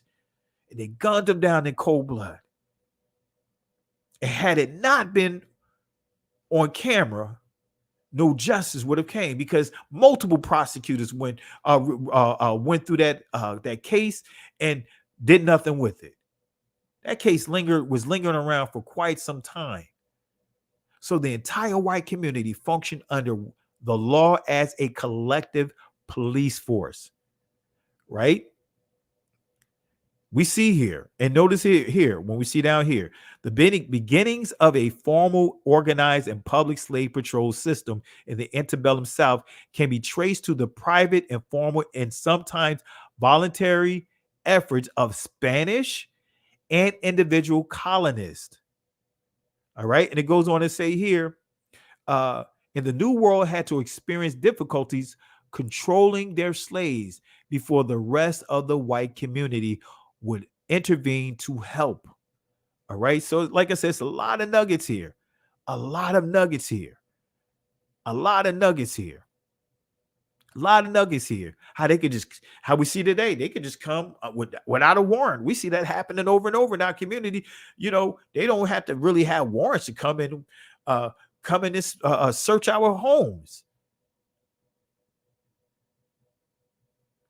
Notice here, the historian Richard Dunn, who has written that overseers were expected to keep the Negro cabins under close surveillance, searching twice a month for stolen goods, clubs, and wooden swords.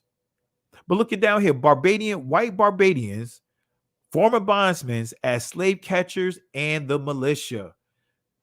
The militia.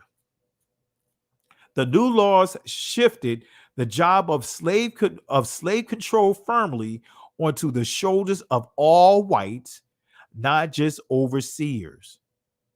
Come on, family. We can't get around this stuff. I'm not going to read all of this, family, but I just want you guys to get an idea of what transpired. This is more information. This is dealing with knocking down the Irishman thing, but I'm not going to get into all of that.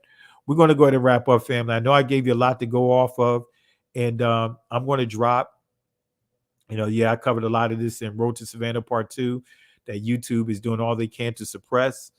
And again, they even had songs about us, like this song that you see on your screen here, right? This is an actual song that the slave patrols were singing. Y'all saw this on 12 Years a Slave. Y'all remember this song that they were singing here? This is a real song. They modified it a little bit for the movie, but this is the actual song. This is the sheet music to the song. This is the actual badge right here of the slave patrols. Plantation Police, Georgetown County, South Carolina, Runaway Slave Patrol, 1858. That's an actual badge. Doesn't that badge look familiar? Doesn't that badge look familiar, family? So I'm going to drop the link here, and I'm going to stop right here. This is episode 1. I hope this lesson really helped you guys. I hope I gave you more than enough history to go off of and review until we do episode 2. And again, I'm going to do as many of these episodes as I can, just so that way you guys get a better understanding of Passover and understand how it correlates to where we are today. And we're going to just continue to give some key nuggets like this. All right. Some key lessons like this. And this is what you could go back and teach your loved ones, family and friends. Just show them that, hey, it's more to it than what they think it is. There's more to it. Because many of them don't have a clue. Many of them don't have a clue of this history that I'm showing you. They don't have a clue. They don't have a clue, family. They don't have a clue. So I dropped the link in the comment section. I know I went a little past my 2-hour limit because I try to at least try to stop at a 2 hours at maxing out here in terms of my teaching. But again, family, we have over 300 people in the that's watching right now. Hit the like, subscribe, and share the video, family. See, that's how we're going to continue to make sure our voices are heard among our people. It'll help get around this algorithm that they're using to suppress many of our channels. So I encourage you guys, let's get those likes up. Let's get these likes. By the end of the weekend, let's make sure we have over 500 likes. Let's make sure by the end of the weekend that we have 10,000 views on this video. This is the stuff we need to know about. Yeah, I know there's some other things we could talk about and others are talking about. And I know that those things are ear candy stuff, but this is some stuff that we need to talk about. You're not going to hear others. I can guarantee you're not going to hear others, or very few. If there are, I'm not going to say I'm the only one, because there may be others, a handful, but I can guarantee you're not going to get this type of information and correlated to the Passover as what I presented to you late tonight, early this morning. So let's get the likes up. Like I said, I dropped the link inside the comment section. And if you jump on, let's keep the comments limited. Let's not try to, have, just a lengthy discussion here, because I don't want to keep you guys up too much later, because I know some of you guys still got to get up in the morning. So I'm going to drop the link again. I'm going to open it up for anyone that want to jump on and share your thoughts about the lesson tonight. Feel free to do so. We'll keep it here for another minute or so. So again, family, our Passover, for those that are interested in our Passover, I got to post the image of it. I could continue to, I keep forgetting. I'll try to get it done over the next couple of days. If you're in the Richmond, Virginia area, the 7th and the 8th, we'll be honoring the Passover, the Pasach. Those that are interested in being baptized, we'll make special exceptions for you for that weekend. We will be doing baptism as well. So feel free to reach out, but I'm going to post in the community channel section of it. And also I'll put together a clip here at the introduction, so that way I'll just have like announcements for some of the upcoming events that we have in our assembly. And again, if you guys are interested in attending, let us know. And that way we can try to make some special arrangements if there's special accommodations that is needed, right? So if you're in the area, or if you want to come visit, I will post the information. And again, it doesn't cost anything. Just bring an appetite and a spirit of praise. We're going to praise. We are going to worship. We're going to celebrate. Hallelujah. We're going to celebrate. Hallelujah. So with that being said, I don't see anyone jumping on. I'll try to do another live over the weekend. I'm trying to get back into the flow of things. It's just been a lot that has been going on. I've been pulled in a number of different directions, but we'll get back into it, family. We'll get back into the regular lives and the video uploads. Got a couple of videos I want to just upload, some more historical DNA related information that continues to confirm that we are the original people. We are the people of the book. Hallelujah. So with that being said, for me, I'm going to go ahead and give my garbage can award out. Or actually, I see somebody jumping on Don P. Let me bring Brother Don in real quick before I wrap up. I was about to go through my garbage can award, but let's bring in my brother Don P. real quick before we conclude. Can you hear me, Brother Don? Yeah, I can. Shalom, brother. I don't know what's going on with my my picture or what have you. I have no idea. But can you hear me okay? Yes, I can hear you. Okay. I just wanted to tell you, we need to give folks their flowers while they're here. That's excellent teaching. I'm gonna go back and listen to it again. Absolutely. And you know what's funny? The family is all speaking on the same thing. There's some other family members that are teaching that are crossing over with what you're saying as well. And as well as now, okay, we done dealt with this. Now let's attack this Egyptology stuff. And so like one of my nephews, he wants to go hard against this dude named Jabari, who is an Egyptologist. But, you know, you can contend with the truth. And the nephew he's well versed in the ancient Paleo Hebrew. So, you know, everybody has, man, it's so good to see how the Most High works. Y'all may not know each other.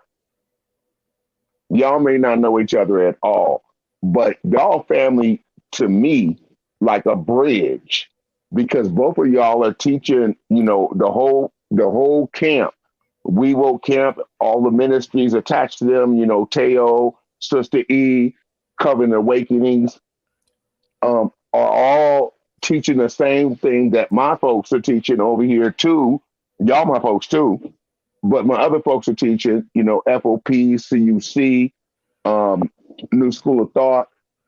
Y'all all teaching the same thing. That for me, I see a consecrated, united body coming together, and the Most High just moving in different spots. And so I just wanted to tell you, I really appreciated your teaching tonight. Folks don't understand how much time it takes to put together a lesson. They really don't. And y'all do this out of love. Some folks say, hey, listen, I'm not giving you no cash app or nothing like this. I'm just being obedient to the Most High. But for everybody else, you know, hey, do what you're led to do. And that's fine. That's fine. But if you don't do nothing else, at least show the love and appreciation for the work that was put in for the edification of your body, so that you won't be fooled, because there's many false prophets that are in this day. And we're starting to see the, like, you know, Paul said that many antichrists are coming, but they're here even now. So, you know, we have to have an appreciation for those that teach the truth and walk in integrity. So that's the only reason I came up tonight. Other than say, how you doing, Pastor Kelly? Hey, I appreciate it. I appreciate it. Yeah. And that's why I wanted to just do this series, because I'm going to do a whole series on the Passover. And you already familiar with how I teach it. I like to go into history, you know, and I like to give proof, you know, that what we're reading actually occurred. You know, I like to bring sources from, let's just say, the Egyptian sources to prove the events of the scriptures that many of them would try to say didn't exist. You know, and as I just proved, I proved that they existed. Exactly. You know, so that's the whole goal with this whole lesson with the Passover, is to make it more, how can I put it, practical, allow us to see what we're dealing with today, our ancestors were dealing with back then. You know, when we read in the scriptures, hey, when they said they were numerous in Egypt, wait a minute, we got sources of scientists, you know what I mean? You know, said, hey, we were numerous in Egypt. Those choice of words is not coincidental. It's just things that they can't, you know, they can't dispute.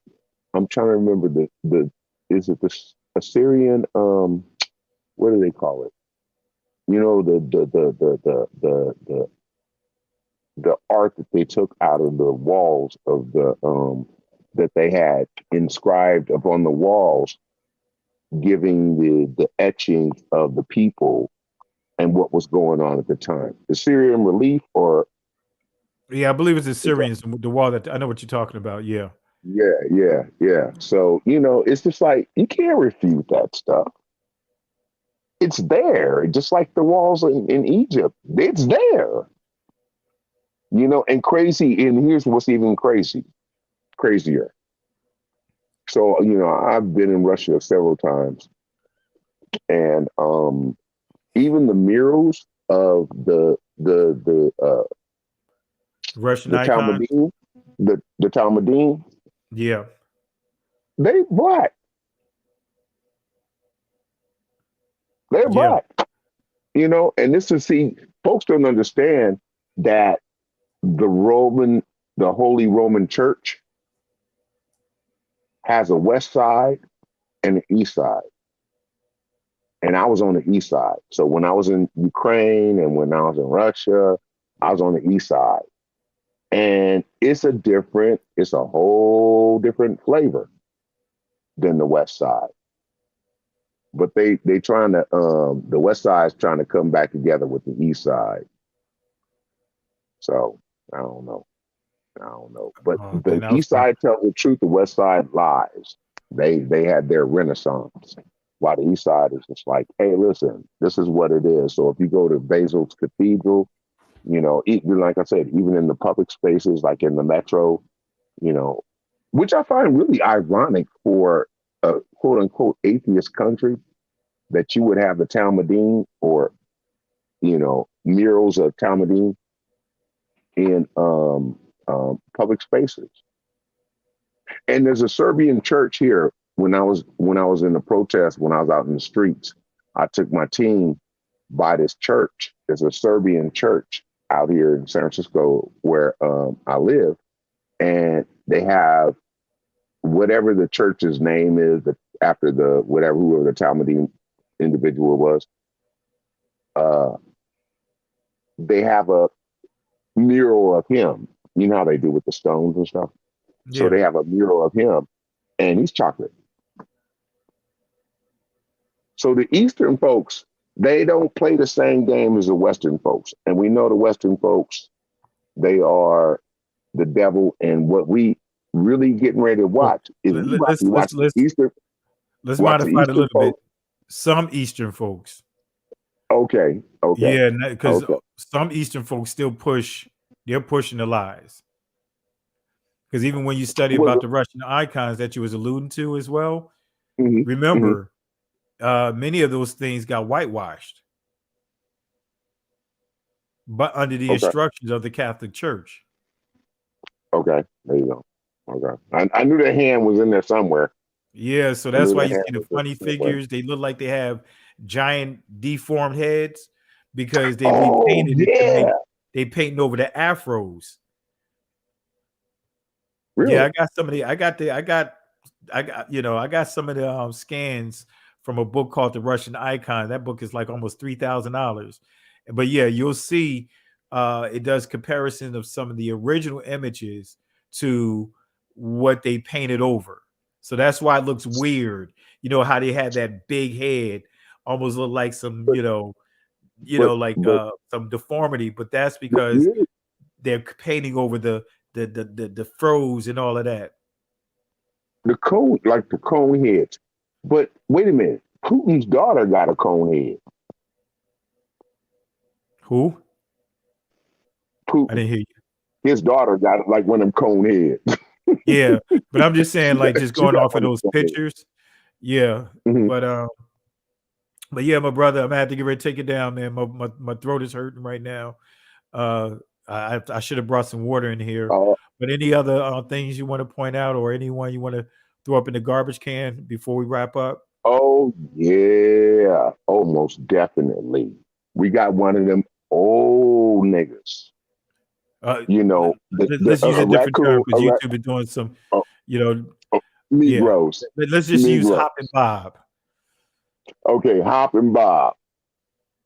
He's so old that his black then turns silver. So he's just a complete silver coon.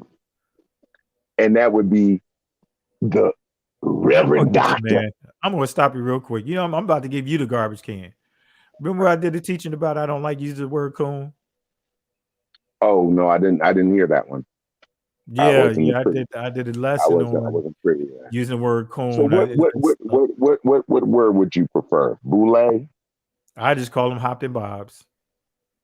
Hopping And the Bobs. reason for Okay. that is I did a lesson a few weeks ago dealing with that word coon, the origins of that word coon, because that word coon comes from Baraka, right? But Barracoon, ultimately Baraka, the Portuguese word Baraka, and that was used as a place that they stored our ancestors in. And to me, when we call each other that, we're basically, what you said. yeah. So I don't even, I I never even missed use that. that I phrase missed that. because of knowing the history of that word. So for me, I would rather just use, like Hop and Bob or something to that effect. Gotcha. And I think that No, one, I missed that teaching. I missed that that teaching. one is called the playbook, the origin of the house Negro and the field Negro. I did that about 3 weeks ago. Well, I have to go look at that one too. I missed that one. Yeah. There's a Yeah. lot So of, solid teaching that's coming out from solid teachers. And so it's kind of hard. It's kind of hard to keep abreast because you guys are bringing I understand. But that's why I wanted to just, I'm giving you another, since you didn't watch it, I'm giving you a warning. So I'm not going to give you the garbage can. Okay. Well, this is important. This is important because you're going to see this. You're going to see the symbolism, and then they're going to have their orchestrated individuals come up and run interference. So this goes out to the Reverend Dr. Amos Brown, the head of the San Francisco NAACP. And you don't want to know what my symbolism on my logo design t-shirt for that looks like. So just put him in the garbage can for trying to block put him our along with $5 million. Yeah. They're trying to do what now? Block our $5 million in reparations that the city and county of San Francisco wants to give us. Yeah. Yeah. Well, we'll put him in all of the NAACP because, many of those that when they try to do that, they want to come up with a way that they can curb a bulk of that money to put into other areas that they Exactly. control. It's a grift. That's all it is. It's a grift. That's exactly. And when you look at the articles and what he said, well, what we should do is this. Yeah. It's a straight grift. Yeah, put that's it all into it the is. program. Housing, education. Bro, I don't need none of that. We don't need none of that. Look, I'm at an age now, man. I don't need to go to another institution. I earned my stripes. You know what I'm saying? Hello. No, give me the money, and we'll decide on our generations to come on what we choose to do. Exactly. We don't need anyone to try to facilitate what belongs to each and every one of us. We don't need no hop and bobs in between, and that's the problem that I have with the NAACP. That's the problem that I have with the what's that, the black senators and the black congressmen. I forgot what they call themselves up in Capitol Hill. I have a problem with all of them because all they're doing is fleecing and hustling our people. So they all nothing but hop and bobs, and that's all they're about is their agendas, getting kickbacks, and they want to do the same thing with whatever things that is rightfully deserving of us. They want to become the mediator, and they get paid off of that. Because legal is a lot of money when you deal with class action lawsuits.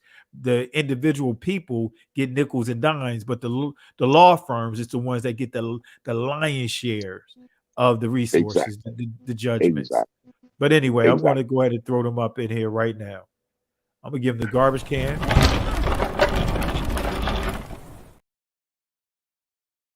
And I'm going to give them a 3-piece.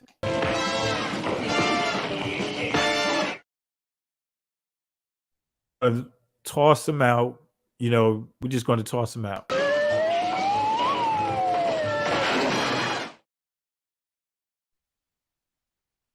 That's it. There they go. Black Caucus. That's what I was thinking of.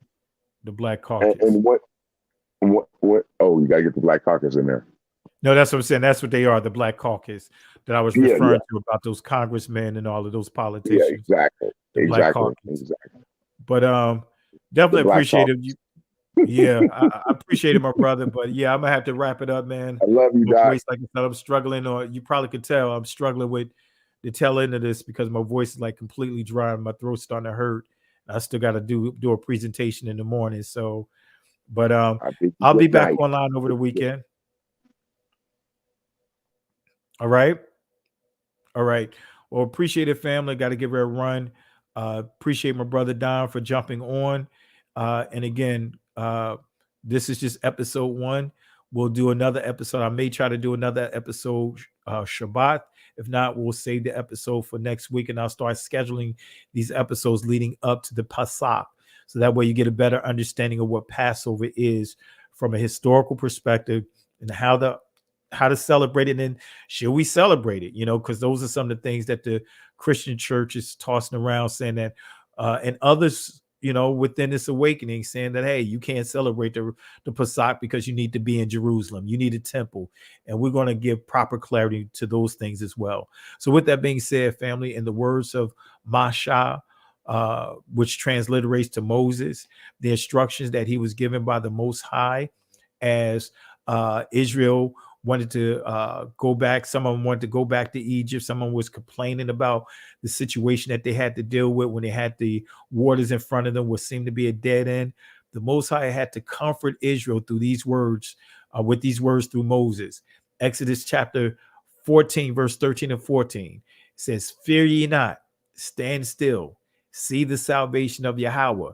These Egyptians that you see here today, you will never have to deal with them ever again. The Most High will fight for you, but you have to hold your peace." The Hebrew word there is not shalom. Some of you guys will say shalom. The word that is there is karash, which means be quiet. Guess what, family? Can't go back. Can't stay here. Keep moving forward. Shalom. Listen, Genesis chapter 11, verse 10 explains the genealogy of Shem. Shem was a black man in Africa. If you repeat this back, Genesis 14, verse 13, Abraham steps on the scene. Being a descendant of Shem, which is a fact, means Abraham too was black. Abraham, born in the city of a black man, called Nimrod, grandson of Ham. Ham had 4 sons. One was named Canaan. Here, let me do some explaining. Abraham, Isaac was Jacob had 12 sons, for real, and these were the children of Israel. According to Genesis chapter 10, these were the children of Israel. According to Genesis chapter 10, these were the children of Israel. According